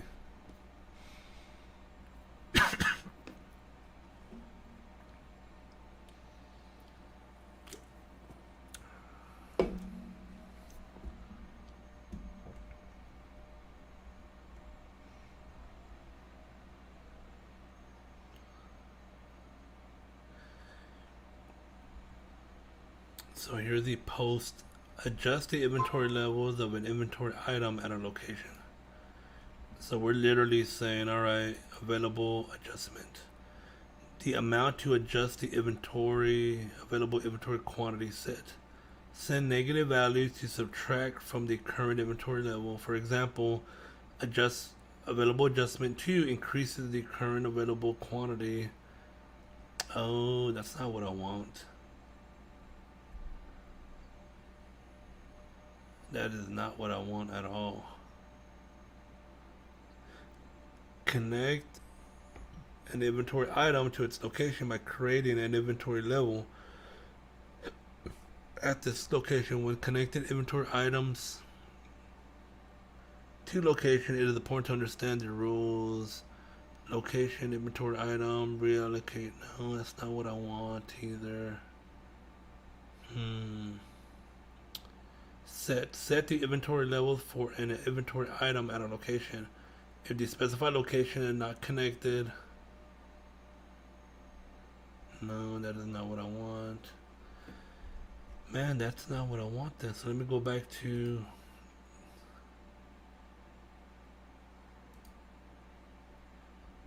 I get how that works. I was just more so expecting that I could specify the new number now, right? Like if the current inventory is 50, then tomorrow, because we shipped out 2 orders, it brought it down to 48. I was hoping that I could just populate the new quantity of, hey, 48. But that's not the case. At least not through this inventory level. So let me look at inventory item. An inventory item represents the physical goods available to be shipped to a consumer.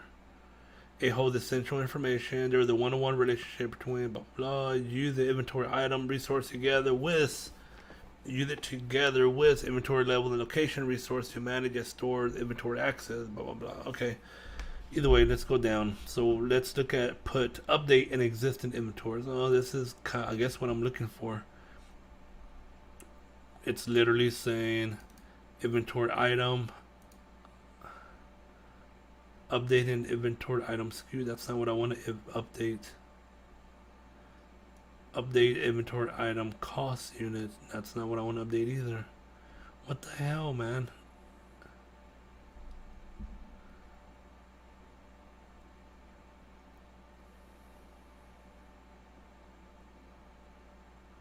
Retrieve an inventory item by ID.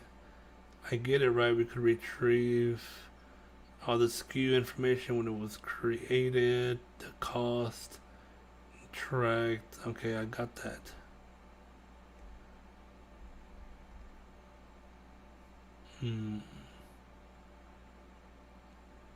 So I guess it is under inventory level.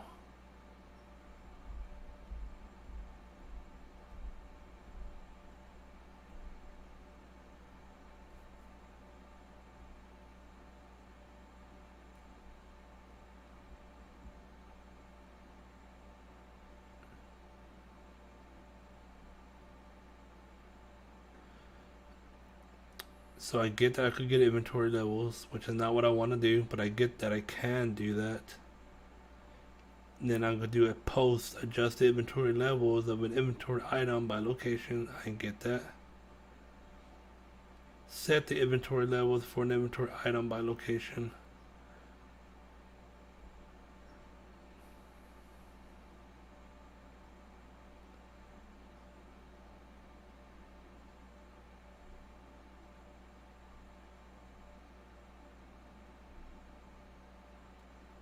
Retrieve inventory. Again, damn it, man. I was just more so hoping that we could just set the new value, not because now. So I'm trying to think. So here's the problem, right? The warehouse that has the inventory, they're not shipping just through Spotify. It's shipping through, let's say, Amazon, through Shopify, through any other sources, right? I mean, um, there, it's more than one channel. So the problem here is as the inventory depletes because maybe big of it gets shipped out to Amazon. Well, we don't have 100 available now. Maybe we only have 20 available. But in Shopify, we uploaded. Hey, because at the time we only had 100. Well, now what happens is like, all right, well, instead of saying, hey, we got 20 available now, well, they want me to subtract and say, okay, we have minus 80 to give the remaining balance, which is not what I was wanting to do. Because now, in my mind, I have to pull that inventory down first, which is number one. Then I have to compare with current inventory levels, which means I'm gonna have to probably pull. That's the only way I could think of making it work. So I'm gonna have to run this get. This get is gonna give me back all the inventory.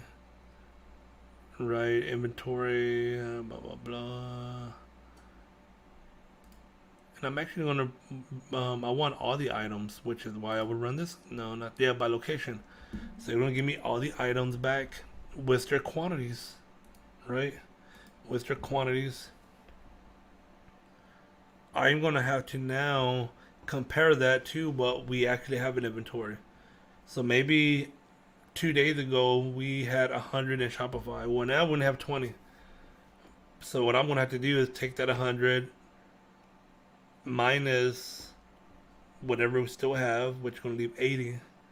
So now I'm gonna, do the math. I guess the other way around. 20 minus 100 gives me negative 80, and then that's gonna be my all right. Push over in the post via the post method, which is where the hell is it?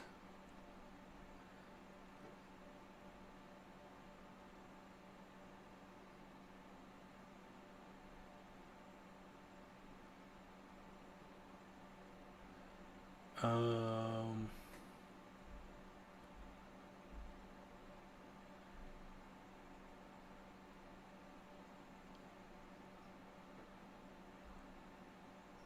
so let's see what this set the inventory level for an inventory item at a location.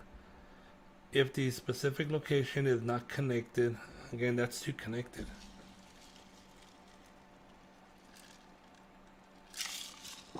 It will automatically connect first. When connecting inventory items to locations, it's important to understand the rules around fulfillment service locations.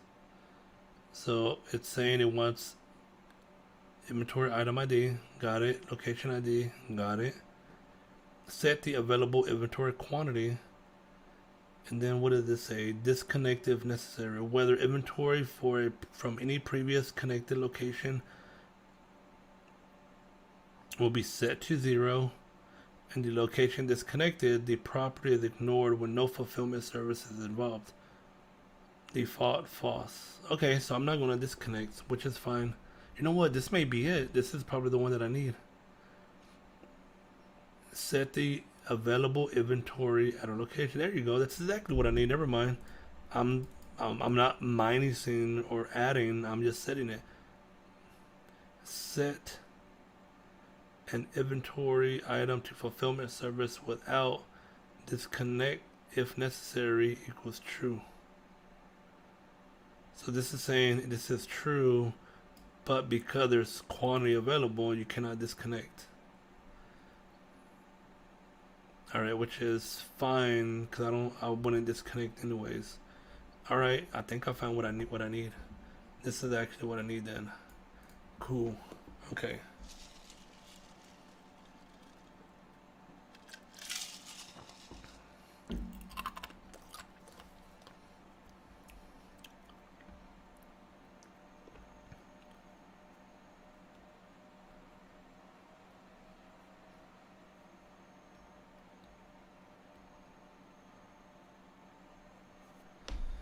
All right, that's cool. So what else? What am I gonna do here? Okay. So this is not bad. I'm literally sending these three values. I got this mapped in my table. That's fine. This location ID, I have that as well. So that's fine. Then of course the available quantity.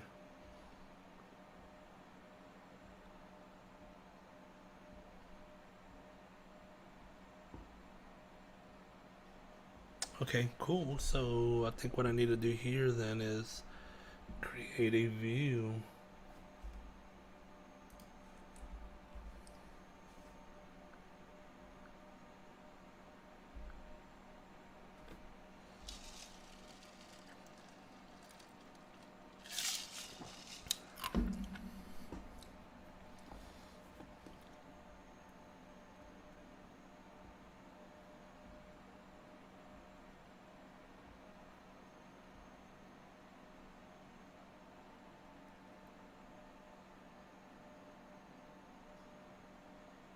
Okay, so I'm just trying to think. I'm just thinking.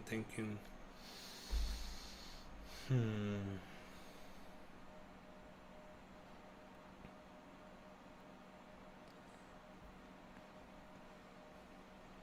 I'm just trying to think. This. So I have a table that has inventory levels. So again, I have a job that runs. That ultimately what it does, it gets all the inventory from the system. Then we keep it. We have it in the database. Um,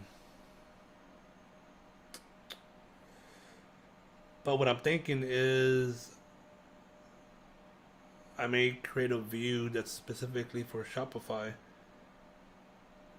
and really just keep it in this format. And that'll make it a lot easier as well too, where I could connect. I could have my uh,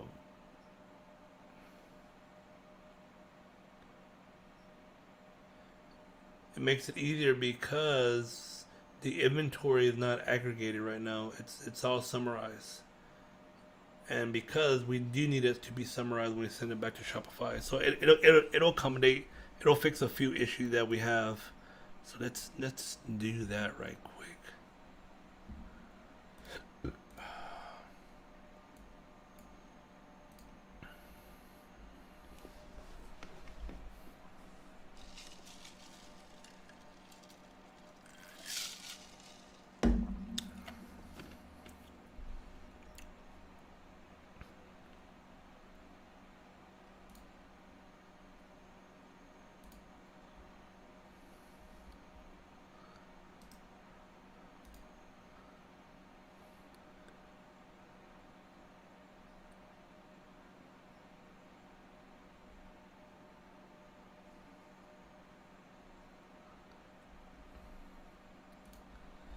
Okay, so again, let me go back.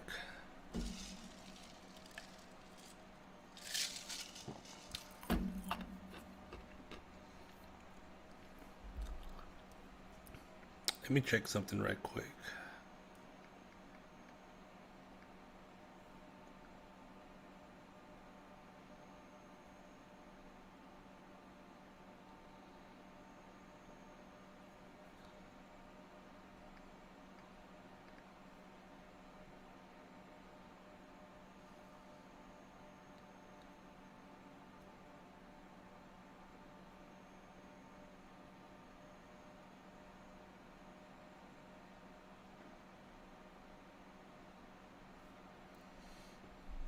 Um,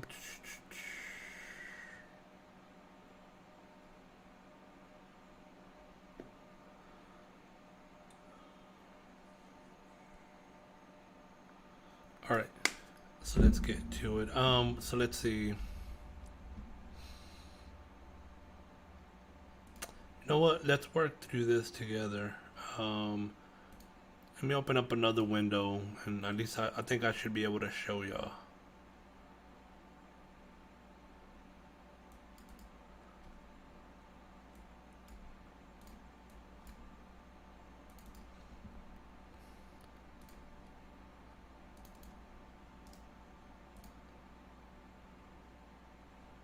All right, so let me. Oh nope, not that.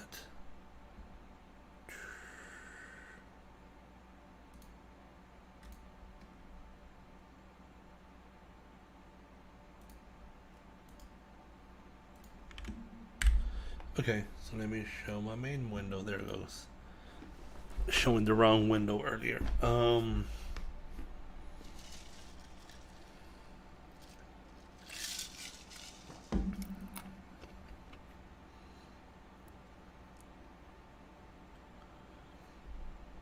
Okay, so let's see. Let's create it first. I'm gonna have to pull data from my inventory trans table.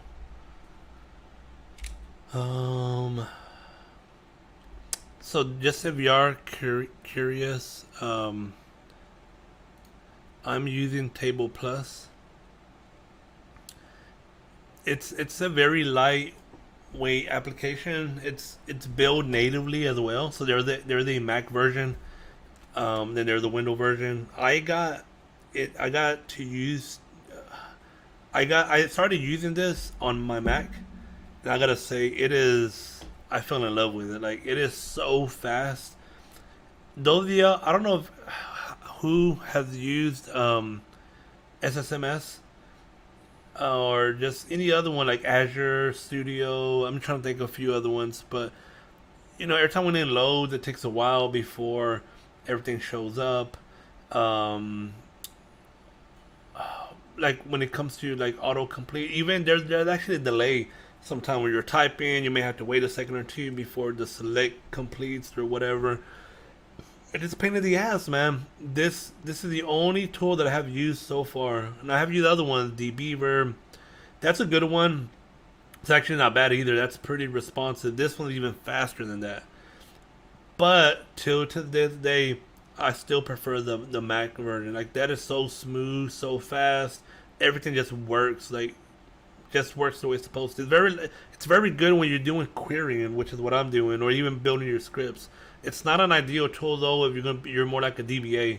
You want to like an SSMS, even in PG admin for Postgres. You have these GUIs for backups and create users or whatever. This is not designed for that. If you know how to write it out, write the statement for it, you can do it here. But if you're used to using the GUIs for some of that, again, this is not ideal. But this is very ideal for just everyday use of querying, looking at data, and so on. I'll strongly recommend this. But let's get going. So in this case, we have a client ID of 108. We have a facility ID of 6. That's just the ID. Ultimately represents an actual name, but I'm using the IDs, the primary keys, to filter them out. Okay. I won't put nothing yet. Let's damn it. Let's see. So next, I'm going to join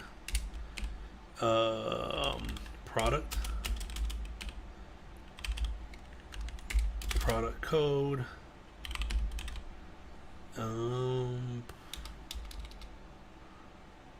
Oh damn, wrong table. I put inventory. That's what I need. product code, which is what I want. And then I'm going to join my product xref table, which would be product code,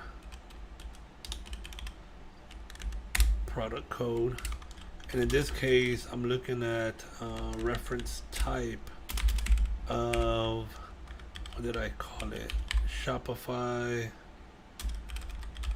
inventory ID. Let me check to confirm. I think it was something like that anyways. Let me just copy it to make sure. Alright, there it goes.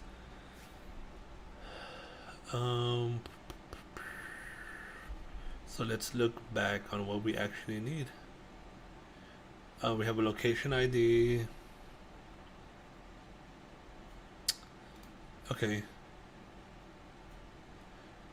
So another thing that I could bring in here, because we will have this, would be joining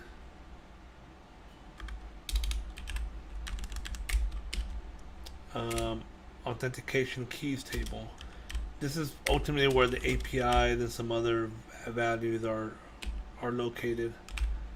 I have a customer organization ID, and this is going to join against customer organization ID.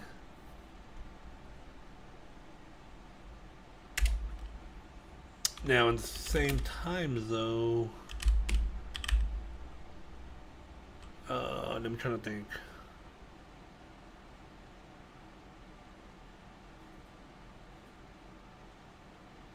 No, you know what? Okay, I just thought about that.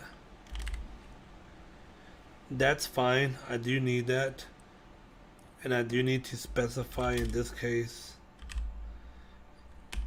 source.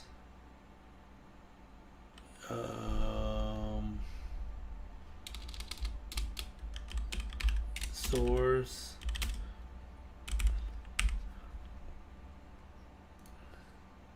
You know what? I don't. That's fine. I could do like pretty much whatever starts with Shopify, right? But again, it's gonna be based on, because again, we could have 5 clients and they're all integrating with Shopify, and that's fine. They're all gonna have their own keys, their own client ID, all of that should join. This I actually don't need. I don't know why I put it in here, because I don't want to specify it by one client only. I'm gonna have multiple clients. So yeah, that's just not a good idea.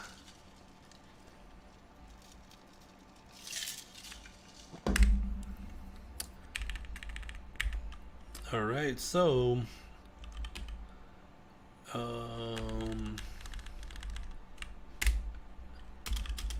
believe, what is this called? Location ID. This is the location ID.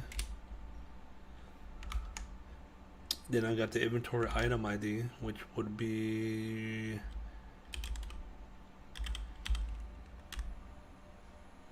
ref code as inventory item ID.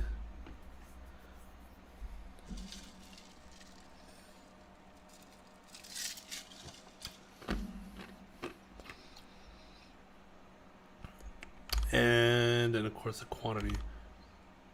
But here's the thing with the quantity. I need to aggregate it. And this is going to be available quantity. So what let me see, what all quantities do I have? I have on hand quantity. So on hand means, let's say I have 100 on hand. But if 20 of those are allocated to an order already, that means I only really have 80 available. So yeah, I need the available quantity.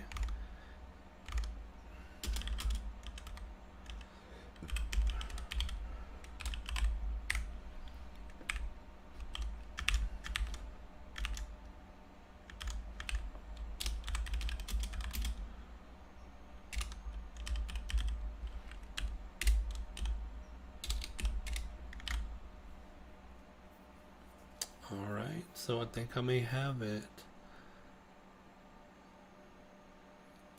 Let me go ahead and test it out just to make sure.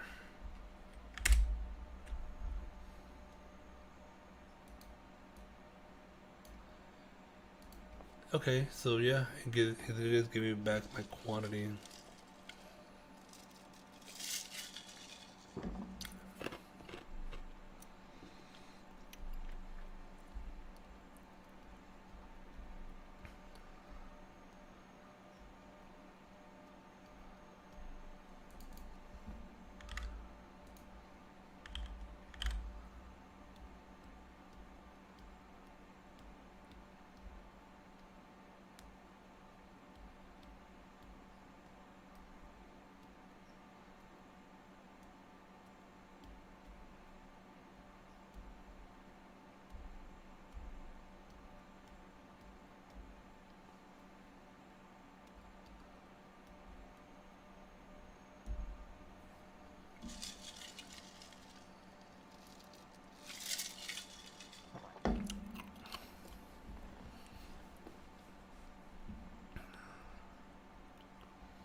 So I actually need to check something out because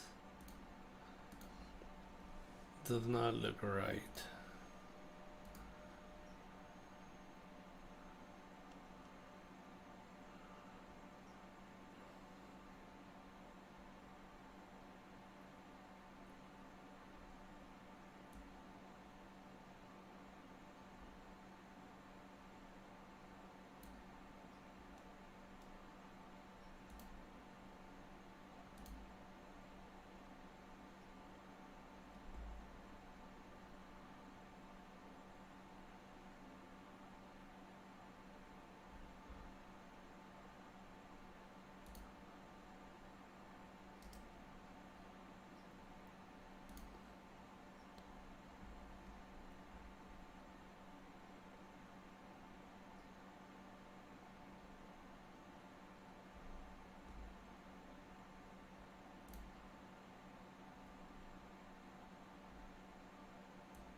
Hmm.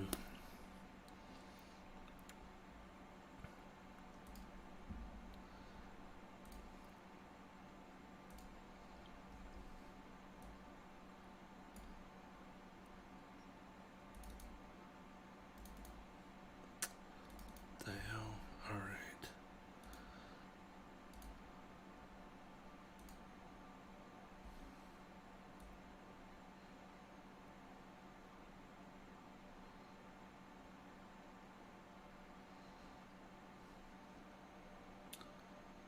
Okay, so it did equal 1. All right, so that is fine. Yep, yep. That's right. That's right.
Hmm.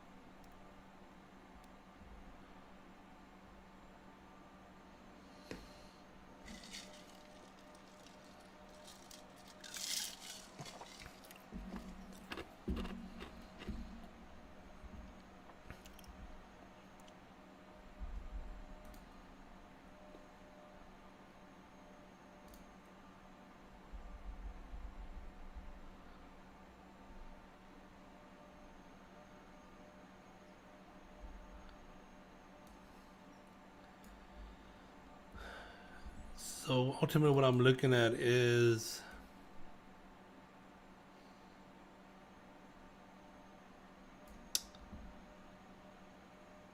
the order that we got through integration. They haven't. I have not up. Yeah, I have not imported them in. But it seems like the client already created it on their side. I'm not sure why they would do that unless they were just trying to, ship it out. But again, we should have did it through the integration, so it doesn't really make sense of why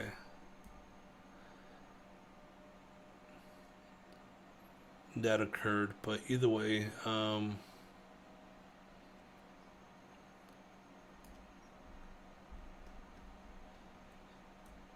we are dealing with the other ones. Okay, just trying to think now. So the quantity that I have is actually valid. The inventory quantity.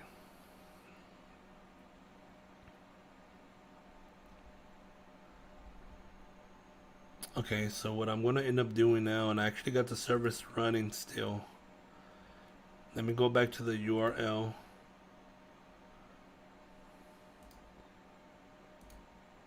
Let me just refresh to make sure that we have a valid API key. Yep, there it goes. Get inventory by client. Yep, which is the right client. So I'm gonna. So this is actually a little bug that I think I know what's happening. I need to fix.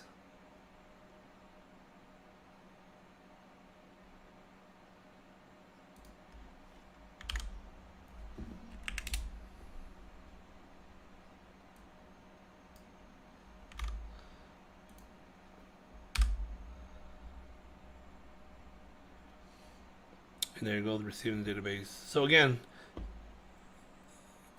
I could just execute it through the command, Python, app.py and pass in some kind of parameter. Because that's ultimately what I was doing the first. But I decided to come down to the URL pass. I think it's easier, and it allows me when anytime I need to run it ad hoc, I just go to the URL, right? Like right now, I'm running this from my local PC, but this is gonna be configured on one of my web servers that I have, my production web server. So that will probably end up being, I don't know, maybe tomorrow, if not tomorrow, over the weekend.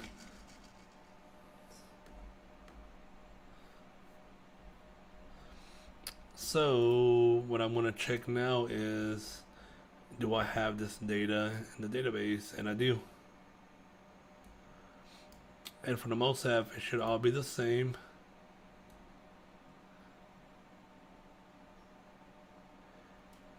Only big difference is the quantities should be different, and they are different.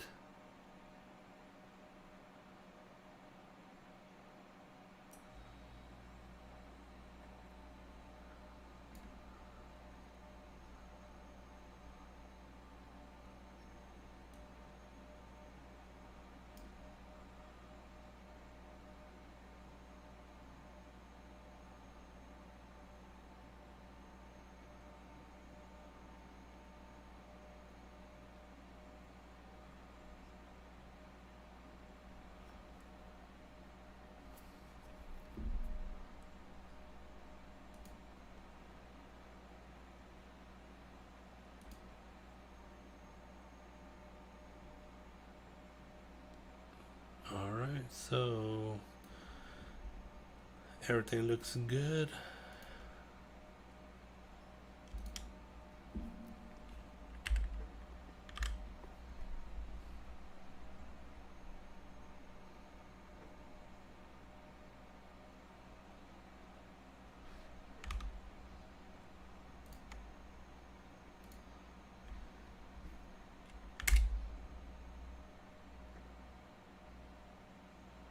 Okay, there we go. Now I have 4. Which makes sense. Okay, yep, that makes sense. Alright, alright, alright. So now...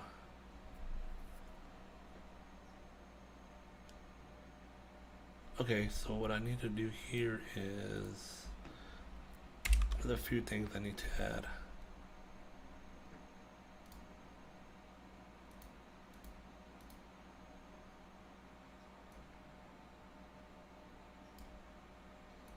Okay, so ultimately I'm getting the data back, what I need, right? Location ID, inventory item ID, and then of course quantity that's aggregated. So that's good. That's coming back as needed. Um, so the data set works.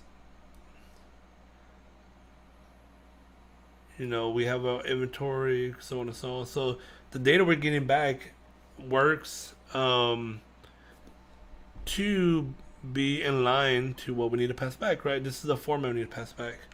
Now, only thing that I need to add though is I need to be able to filter this by, again, kind of going back to the way I'm operating. I'm passing in either a client ID, facility, you know, so on and so on. So in this case, the way it would work would be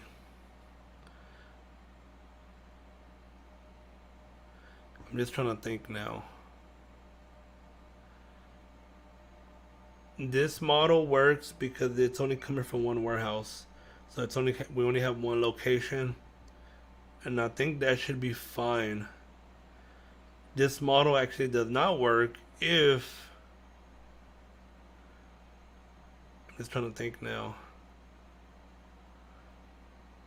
We're dealing with different locations.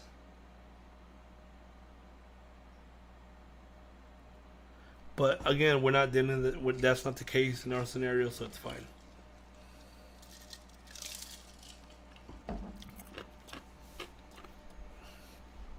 So because of that, I'm going to pass in customer organization ID, which I need to determine what customer we're going to pull this for.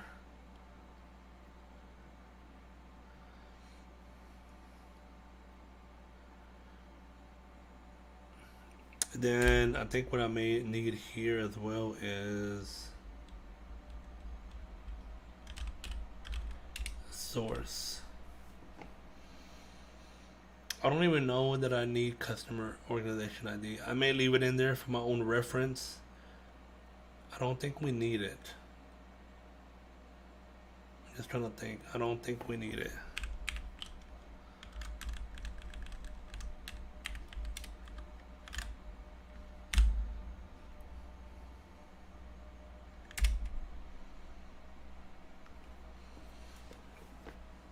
The filter is actually going to be by source. Kind of like the way I did over here. Shopify get orders by source. Same concept. I'm going to get it by source.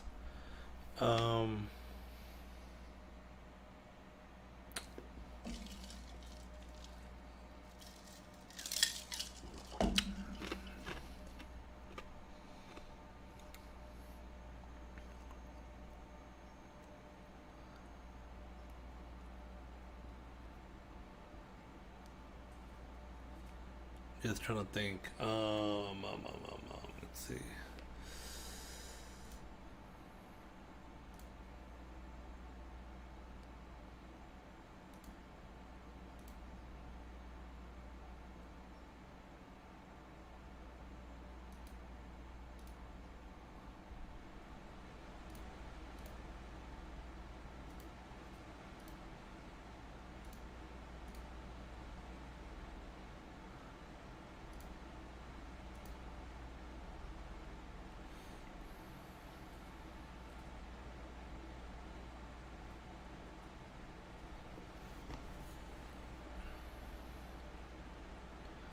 Trying to think. This actually should work. So let's leave it like that for now.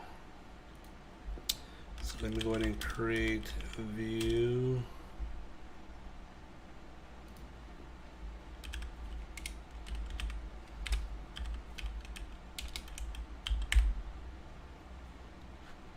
Shopify.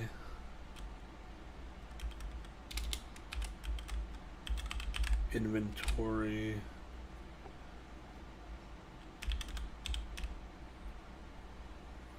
Level. All right. Let me create that. Boom, got it.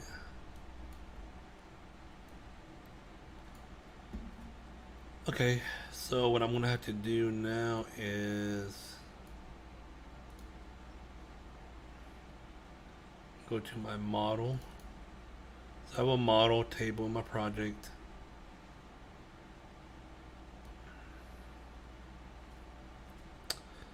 Let me just add it towards the bottom.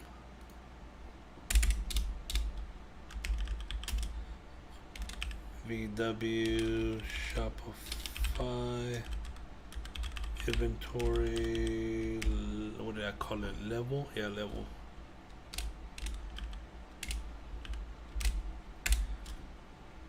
So what I'm using for my back end, so I know I mentioned a few times, I'm using Flask, right? So I actually have a lot of experience in Django. I've created many, many apps in Django, and I actually love Django. Django is a very cool app, a framework. Um, I'm very used to using Django. Like anytime I start up a project, it doesn't take me long to get everything set up the way I like it and get things going. Um, but I chose Flask for this project mainly for different reasons. Um, the only way it's not going to be open to the public, right? So it's only going to be open to my network within AWS. Now I have services, I have jobs that run within the network. It's on the EC2 instance, and they run different jobs. And ultimately, they're going to be running this URL. Again, they're going to be calling the URL. Um, and that's fine because it's all within the same network, so that that job has access to this URL, and it's going to be able to run the job. Anybody from outside the network, of course, cannot run it unless they're connected to the network, which would be through VPN. Which only me and my team would have access to that. We would have to either be remote on the machine or VPN to the network, and then once we VPN to the network, which is how we operate right today. Like my I have my PC connected to the network via whitelist of IP address. Now my IP address is the only one that is whitelist. Everybody else on the team, they do have to connect to the VPN to connect, and that's how they have access to the different databases, servers, and so on. Um, because I don't need these other layers of credentials, login. I'm not building a UI technically like a user interface. I'm literally using the URL to execute commands. In this case, it's going to be doing a few things. Calling the API, loading the data to the database, or maybe pushing data from posting data to the API. I mean, it just depends on what it is.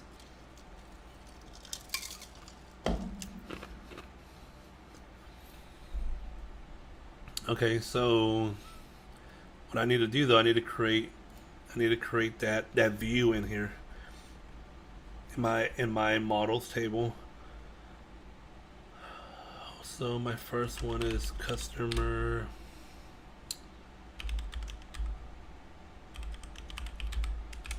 organization ID, and this is going to be integer. No is false.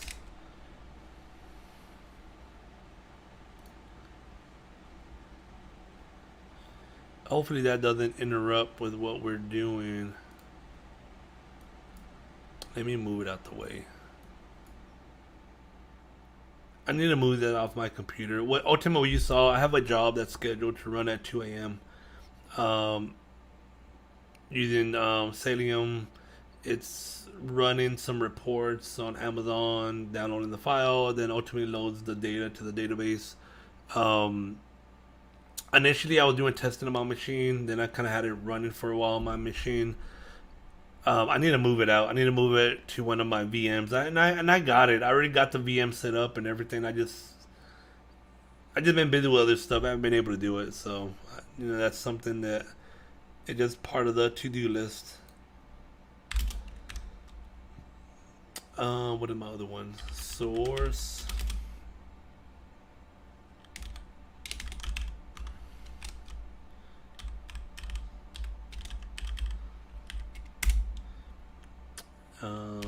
Location ID. I'm trying to think. Location ID. I believe this was an integer.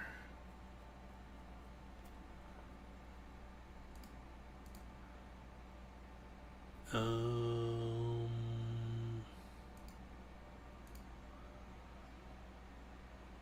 I had that as the varchar.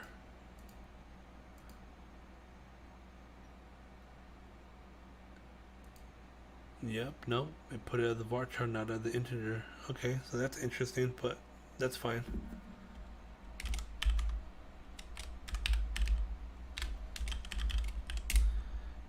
Alright, so what else do I have? I have location ID, inventory, item ID,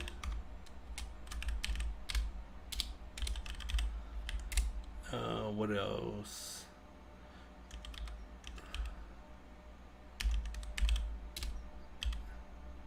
Yep, available quantity.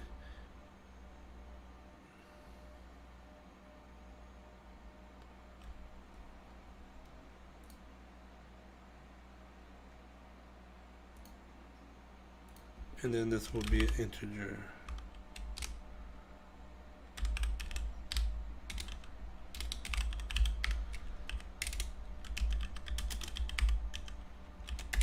Alright, so now let me specify my table name. In this case, what did I call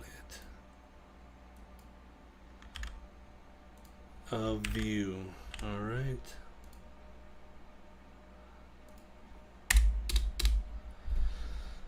Okay, so now that I got it in here,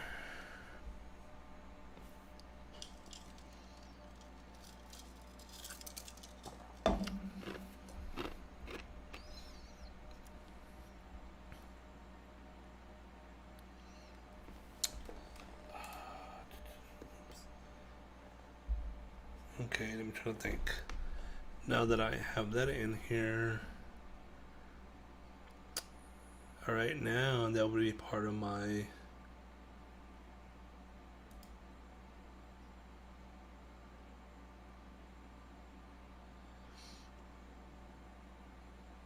so just like I have a get order, create fulfillment, send fulfillment. All right, I'm gonna now create one call.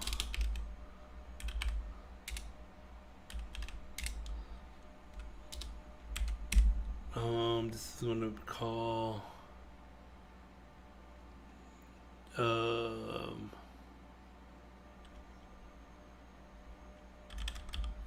send inventory level. All right, and this is going to be a post. That's what I'm doing here. I'm posting.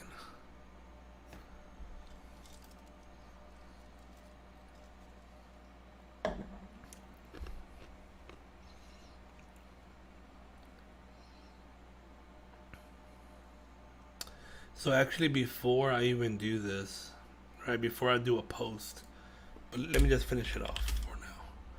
This is gonna be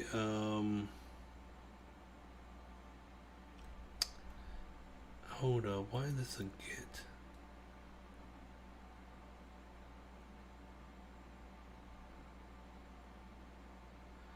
Yeah, this is not right. This is not a get, it's a post. I don't know why the hell. No, you know what? My bad. My bad. It is a get. All of these are going to be get. It's actually doing a post request, but from my standard. So I'm confusing myself too. So let me Let me try to. So in this example, I'm sending fulfillment, right? So I'm actually sending a JSON file over to the API.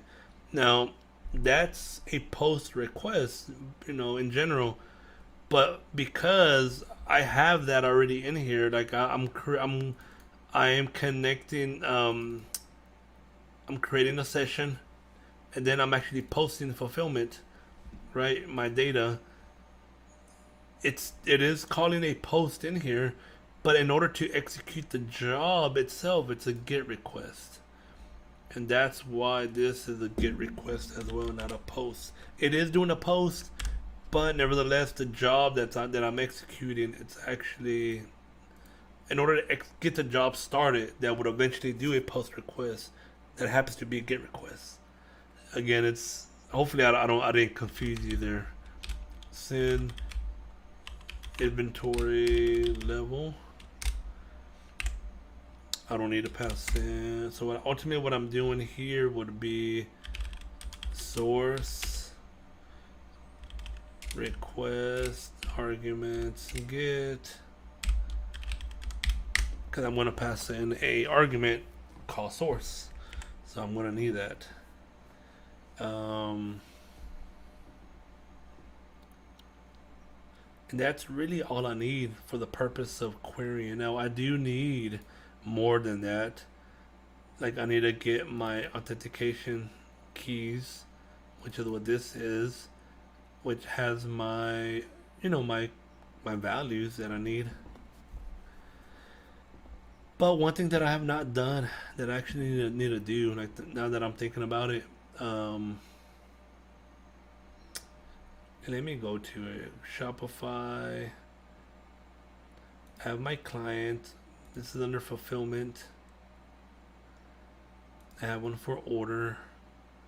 Ultimately, I'm going to create one for, I'm going to call it inventory. So the reason why I'm doing it this way is, as we saw, let me go back to the docs, right? Like,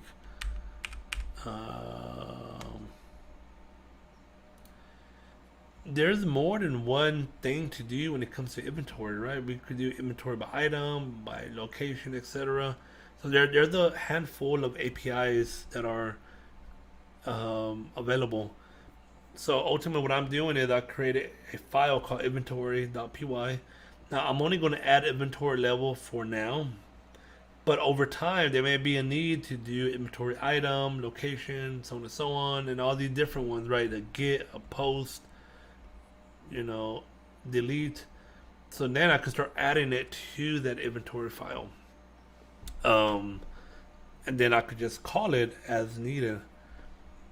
So that's kind of at least the way I'm doing it on my side.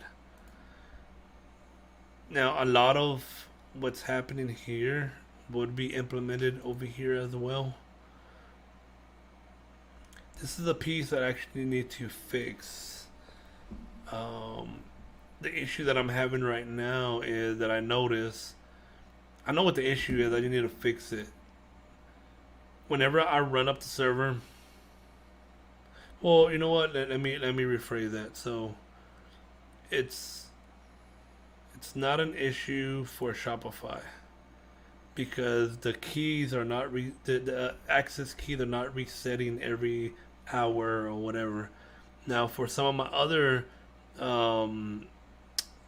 trade partners, that is the case, right? The key is only good for an hour, and after that, it resets. And because it resets, that means I need to call the API to retrieve the key. And I actually have a URL for that. If I don't know, you see how it says valid and invalid? It's retrieving the auth key. So it's again for this trade partner. That's how it's configured. But for Shopify, it's not configured that way. As long as you have the key and the domain and some of that information, then you could connect to it. Unless you refresh it by logging into Shopify, that will probably be the only way to do it. But either way, there's no need to do that here, which is why it's not an issue. But it is an issue for some of the other ones. So let me go back to, where is it? Fulfillment. Again, I could probably have created this one file to manage all of these. The reason why I separated is because we could have more. So just like the way fulfillment has post fulfillment, well, there could be a delete fulfillment. There could be whatever different options. So if needed, that's where I would just add it in here, right? At least now I have everything under one file that's related to fulfillments. Inventory is gonna be the same concept. So in this case, I'm just gonna copy what I have in here. I'm going to call this inventory.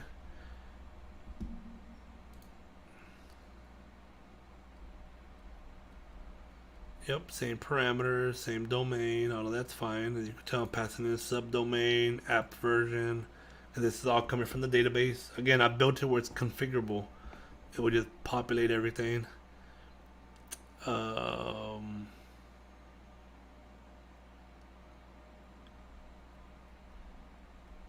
The purpose for this client ID, it has nothing to do with Shopify. That purpose is more so, again, I may not need it here, but it's more so related to when I get results back. Like, let's say I'm going to get orders back. That's where that comes in handy, because I have it set as my property, which is part of my instance when I create that instance. So then I can just retrieve it that way. Again, it's not needed in this case. Not for what I'm doing here, it's not needed. So I'm actually going to remove that. And this is not needed either. So I'm going to remove that. And then of course this post is actually going to be post inventory level. But let's take a look at what are our options. So let's go to the beginning. Inventory level. So we have three, right? I have post, post, post. So there's a post, inventory level adjust, inventory level connect, and inventory levels set. So this is actually the one I'm doing the set. So I'm going to call it post inventory level set. And again, so hopefully this makes sense. If I decide to, hey, I need one for adjust, then I will create a method for that, post inventory level adjust. But it's all under my inventory file under my class. Again, I could have created one file and then just added all the classes in there as well, like inventory class, fulfillment class, put them all in one file. Like I get it, right? That's an option. I just chose not to do it in this case. For me, I'd rather have little code in one file than to have lots of code in one file. Even if we're separating it in by class, that does help and it makes sense. But again, for me, I like this method better.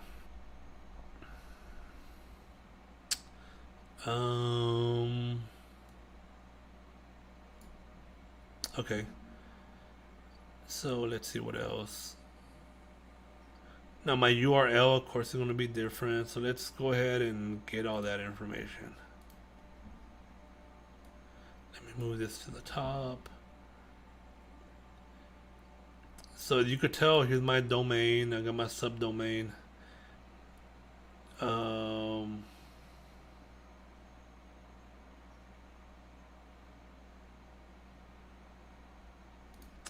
Let me see something right quick. I'm just curious now.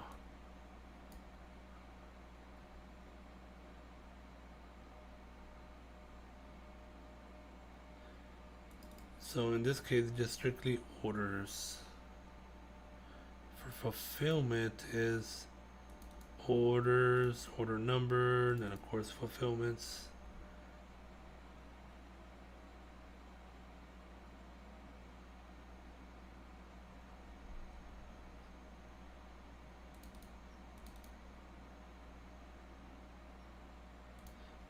Yeah, let me check something real quick. I'm just curious now.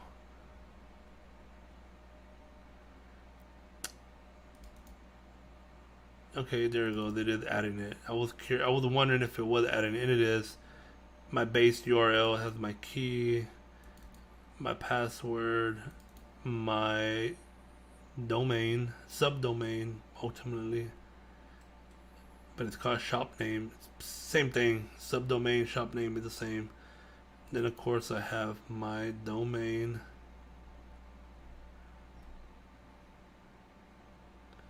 Then if I go down to my Git, I do have my admin API, my version, then my resource. Alright, I just want to make sure, because if we look at the file, damn it, where did it go? There it goes. We look at the file, we have again admin, API, version, then of course this piece. So this is the only piece I really need to incorporate. Everything else is already being accommodated, you could tell through here. Now here's my resource pass, which is the only thing that I'm going to be passing in. So this is where I need to fix my URL pass. So in my case, it's going to be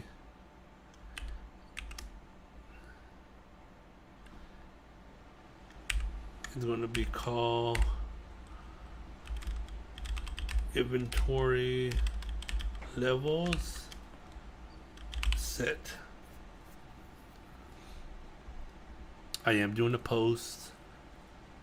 I don't need any order number, just my data. That's it, right? Whatever I'm posting. URL pass. And of course I'm going to return something. Alright, so I think that's good. I think that's it, guys.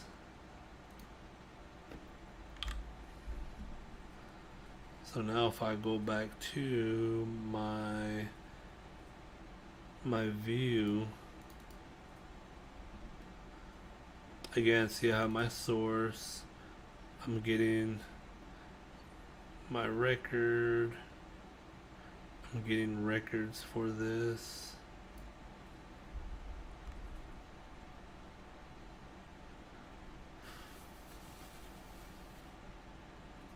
In this case, it's going to be by trade partner, which would be Shopify. Organization, which is the client, makes sense. This, yep, that makes sense. Again, some of this will be the same. Let me just kind of notate this down. Oh yeah, my trade partner.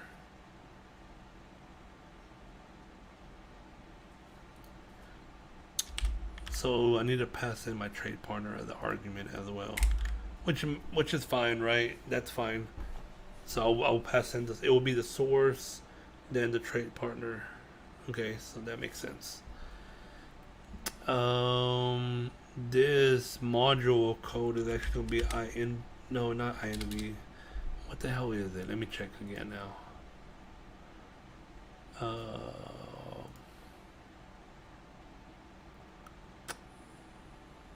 Man, I don't have one. I need to create one for that.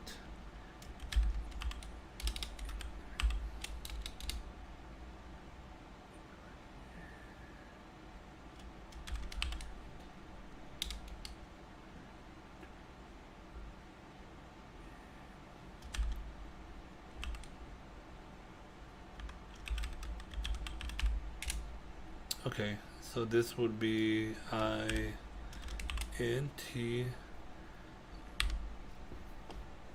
because I know we're sending. Ultimately, what this means is in this queue table, we're going to say let's query by customer, by trade partner with Shopify, for any records that are related to inventory, because that's what we're sending. We're sending out the inventory. That's the code, ultimately.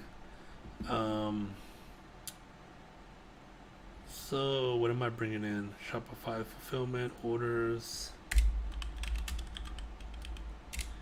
Shopify inventory. All right.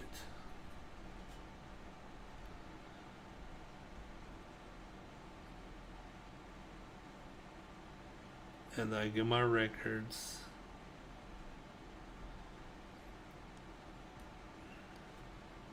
This is going to be all the same.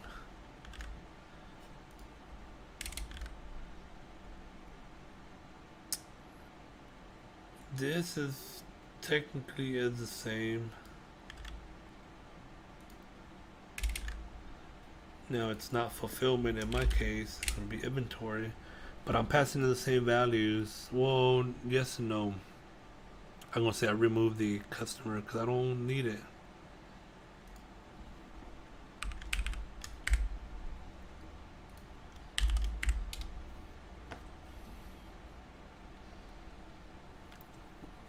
Alright.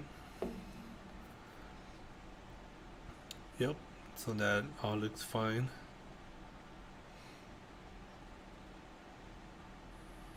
And so I'm pretty much creating my session. Then from after creating my session, let me go ahead and copy this over. Let's walk through this. Post inventory level set. I don't need an order number, and I'm passing in my data, and that's all of that's 100% fine. Oh, that's what I did not see. So let's take a look at it. What am I getting back? I forgot to review response. Okay, so what I'm getting back is a okay status and pretty much just inventory levels. What I'm getting back.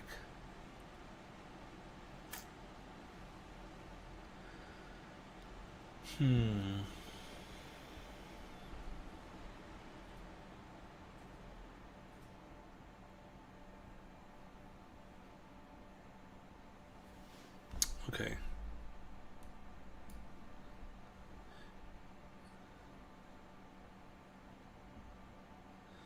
So there is like a system key related to that in my table, but I'm not technically getting back a system key. I mean, I'm technically getting back whatever I put out there. Um,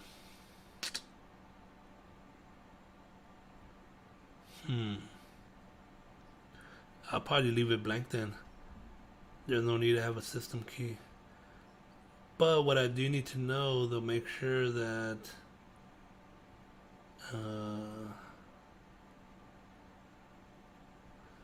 yeah, I need to see how they're going to come back.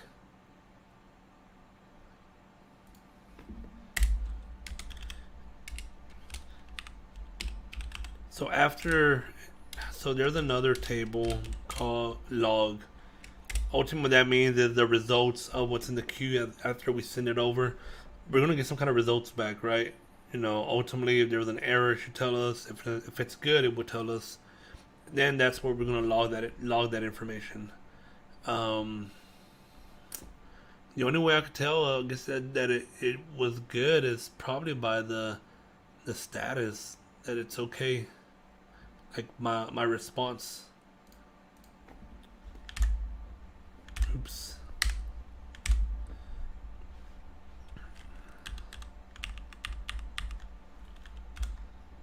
I'm just trying to think. I'm returning back my data.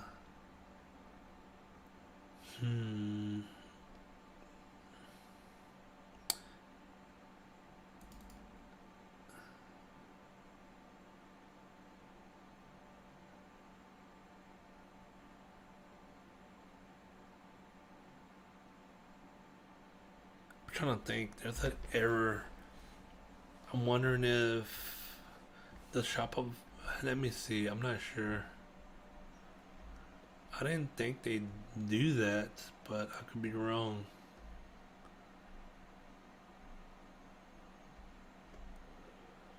Yeah, I need to look into this a little bit more. So let's go back to what we're doing right now. So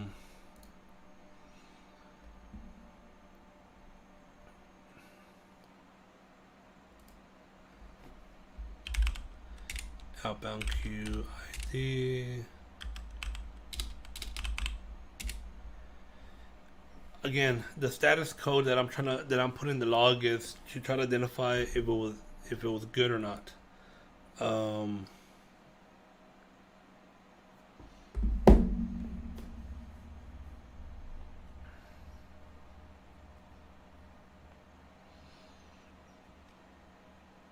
I'm just trying to think. I need to tweak that though a little bit because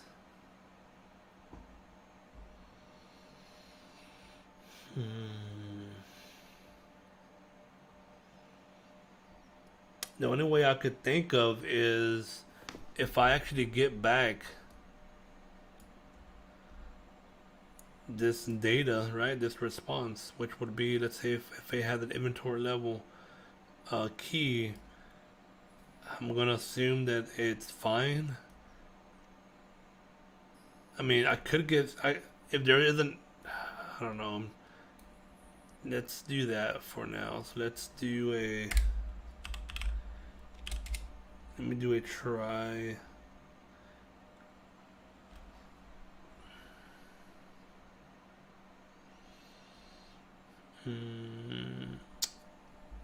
I'm going to try.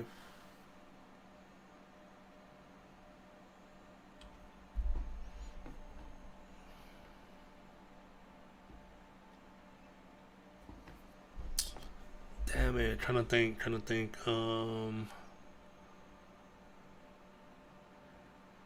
don't want to do an if because it doesn't exist. It will error out. At least if I do a try.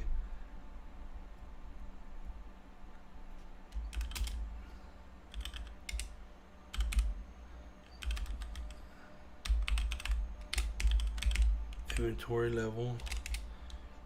And if it's true, like, alright, it worked and so on, alright, so then I could do a status code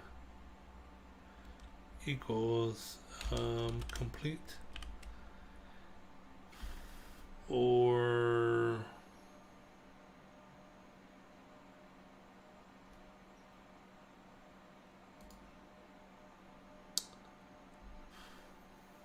I don't have a system key, that's going to stay blank.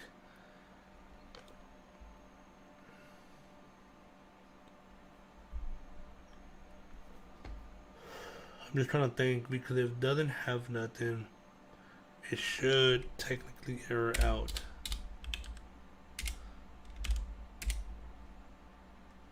And if it does error out, that's where I can make this as an error.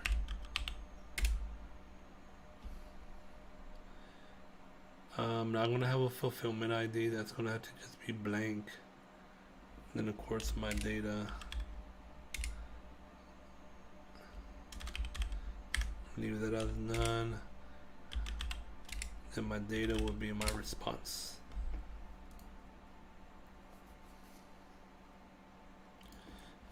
And then of course I'll just put a message. So if I run it manually the way I'm doing it now, it'll be for my own reference. Yep, tell me how many records, which I don't really need.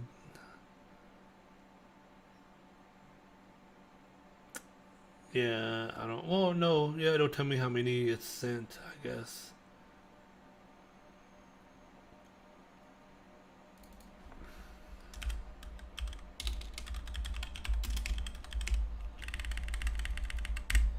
All right, cool.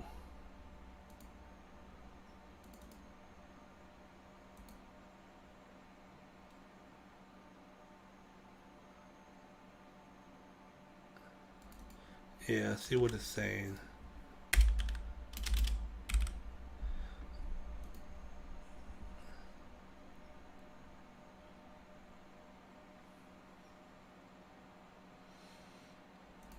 Okay.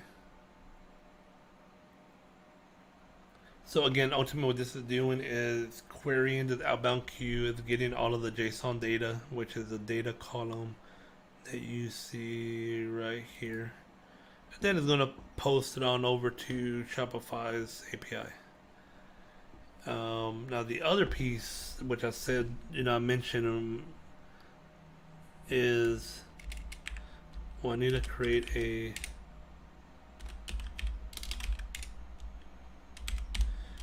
this is gonna be similar to this guy up here, which is the, oh, I should have done that too. Inventory level, create JSON, Inventory level, inventory.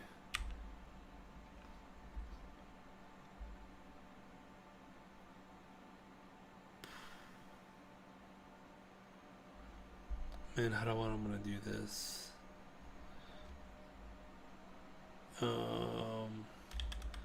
Level set.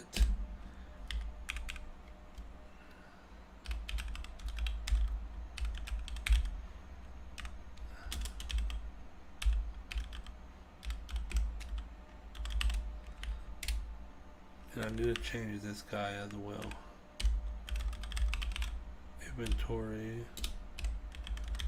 Inventory level set, and then it's send inventory levels.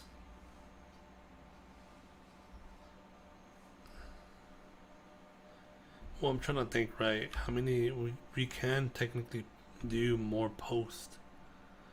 We could either post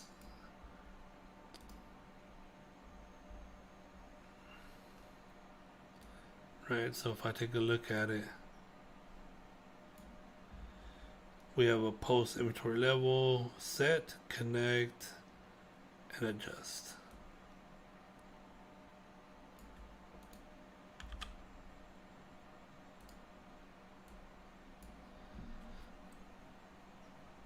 Inventory level. No, why do I put set? Well, I guess this could be set, connect, then post. And it's doing what, I mean, honestly, I think that's an overkill.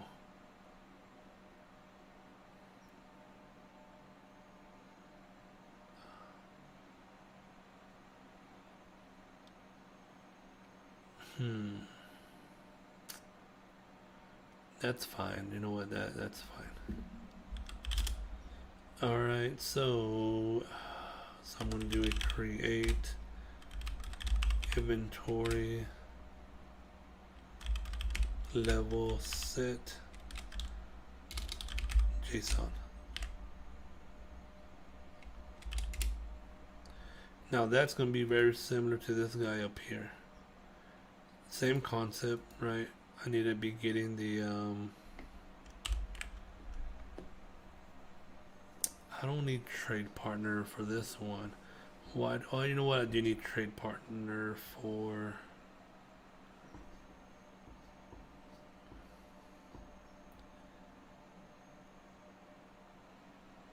No, you know what? I actually don't. Not for the inventory report. Inventory report, all I need is source. That's all I would need.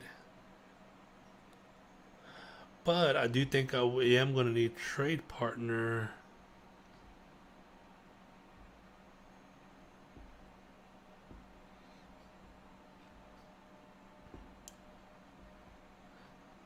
I am going to need trade partner.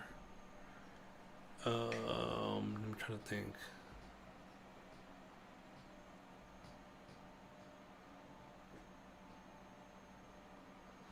Yeah, I think I am going to need trade partner.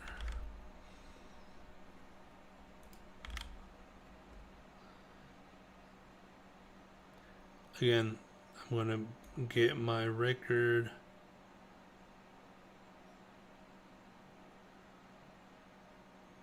I'm doing a get, but not on that.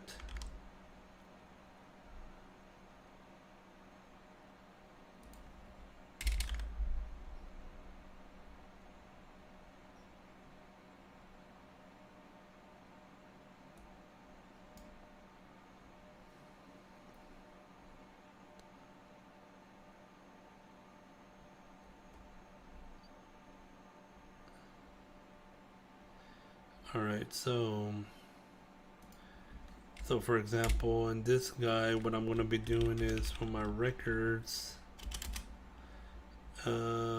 get record. But you know what? I have not added that on here, so I need to add it. So under get record, I have all this other crap.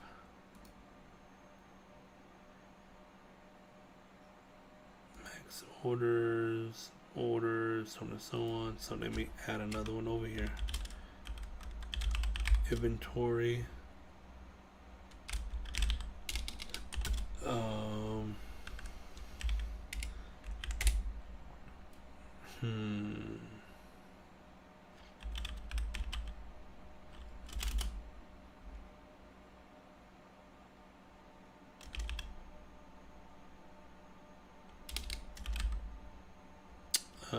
That's not what I want.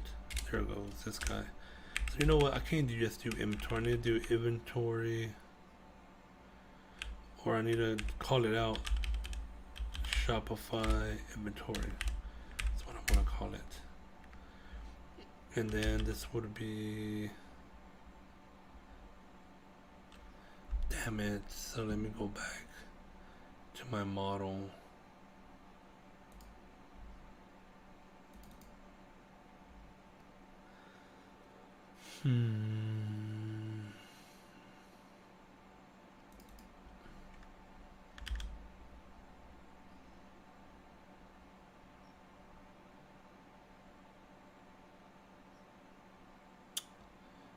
Where is this? There it goes. Nope, that's not it. It's under models. Nope, it's not under models. It's under create. Damn, it's not under. Yeah, no. It's under the read.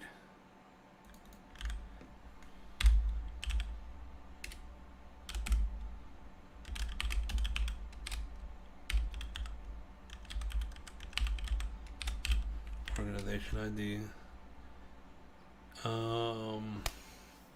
No, what the hell I'm talking about? We're not searching inventory that way. What did I say? We're doing it by source. That's what I said we're doing it by.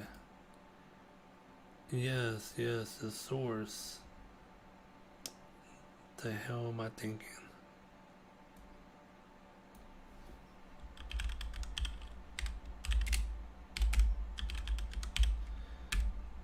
And that's it.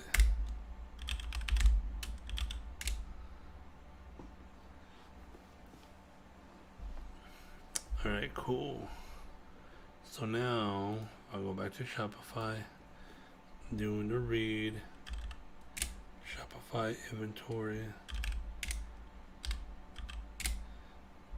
same concept, source, boom. Now I got my records. For records, record in records.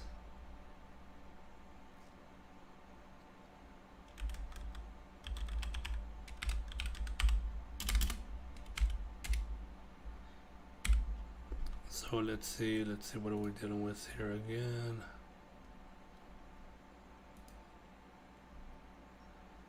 Yep, so we're gonna have a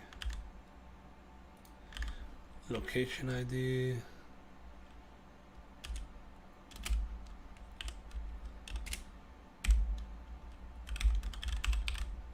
inventory item ID,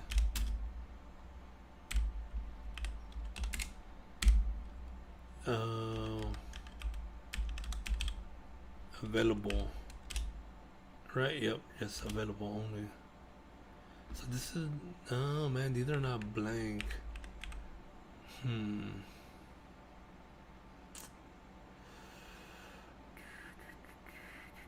No, you know what? That's fine. They gotta have a quantity anyways.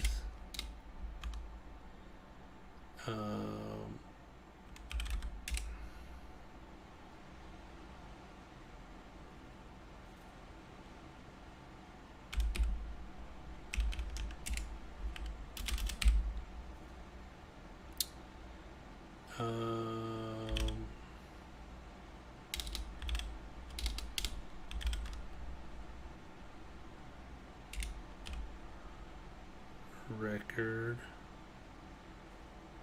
and this would be called location ID.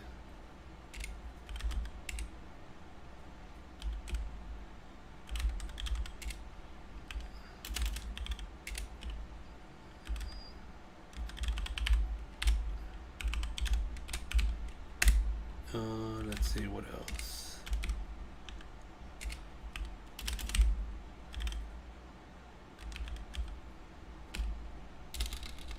Damn it.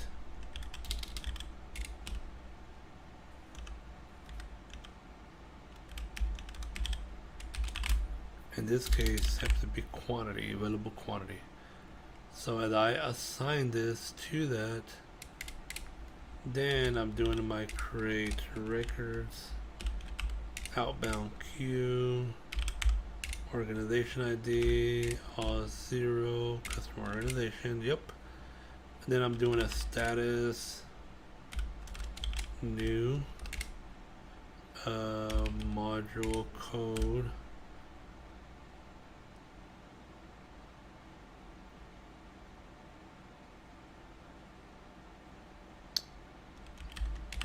which is for the inventory. And then what else am I doing? For my transaction ID, I don't technically have a transaction ID. And that's fine. I don't need one. Data would equals my inventory dictionary.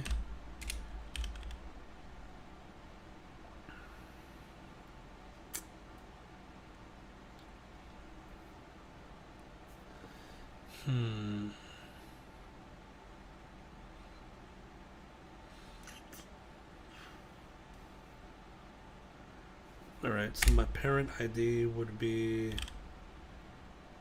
Dude, I don't have a damn parent ID. It's a view. I don't have one.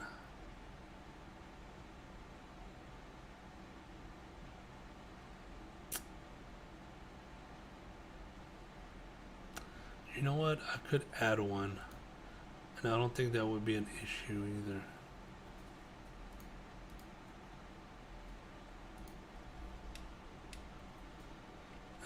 You know what? It is an issue, man, because that number really has no value to it. Damn it.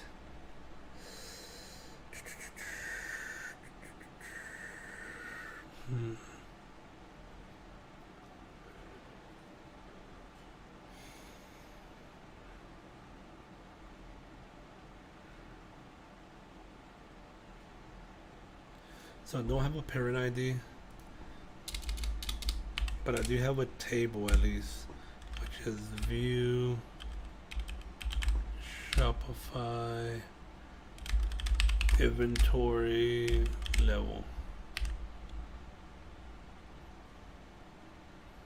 And now for the trade partner is trade partner ID, yep, coming from the top.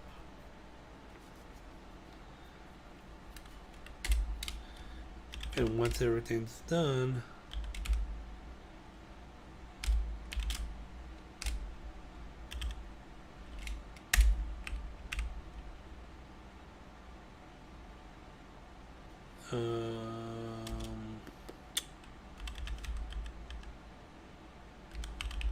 transactions have been placed in outbound queue. Should be fine. What's going on here, dude?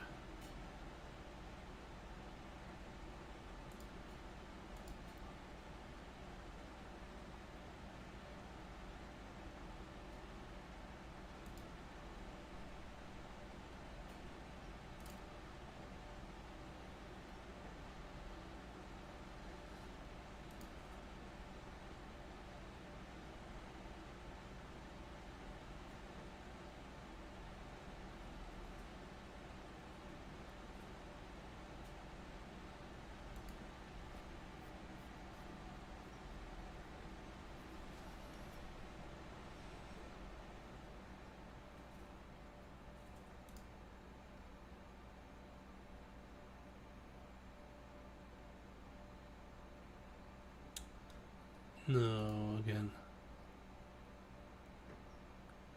Oh, you know what? You're right. I don't know what the hell, why I did it that way. This makes sense.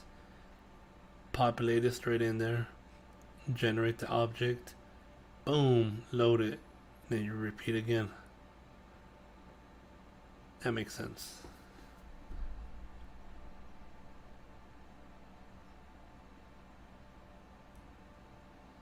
All right, cool. All right, all right, all right.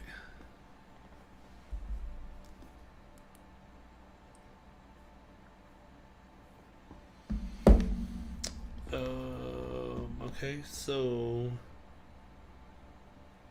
again, if I run this URL,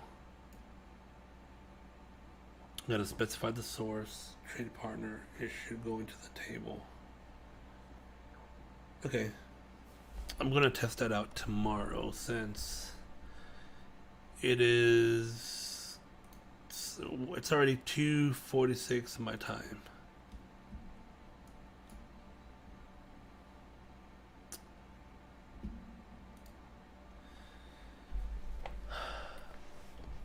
Alright guys, so I'm actually gonna probably go to sleep another 30 minutes. I'm gonna start wrapping down, probably eat a little snack and get to bed. Man, I should have checked. Do I even have any meetings tomorrow? I think I do. Just hopefully not too early. 11:30, 12:30. All right, so that's cool.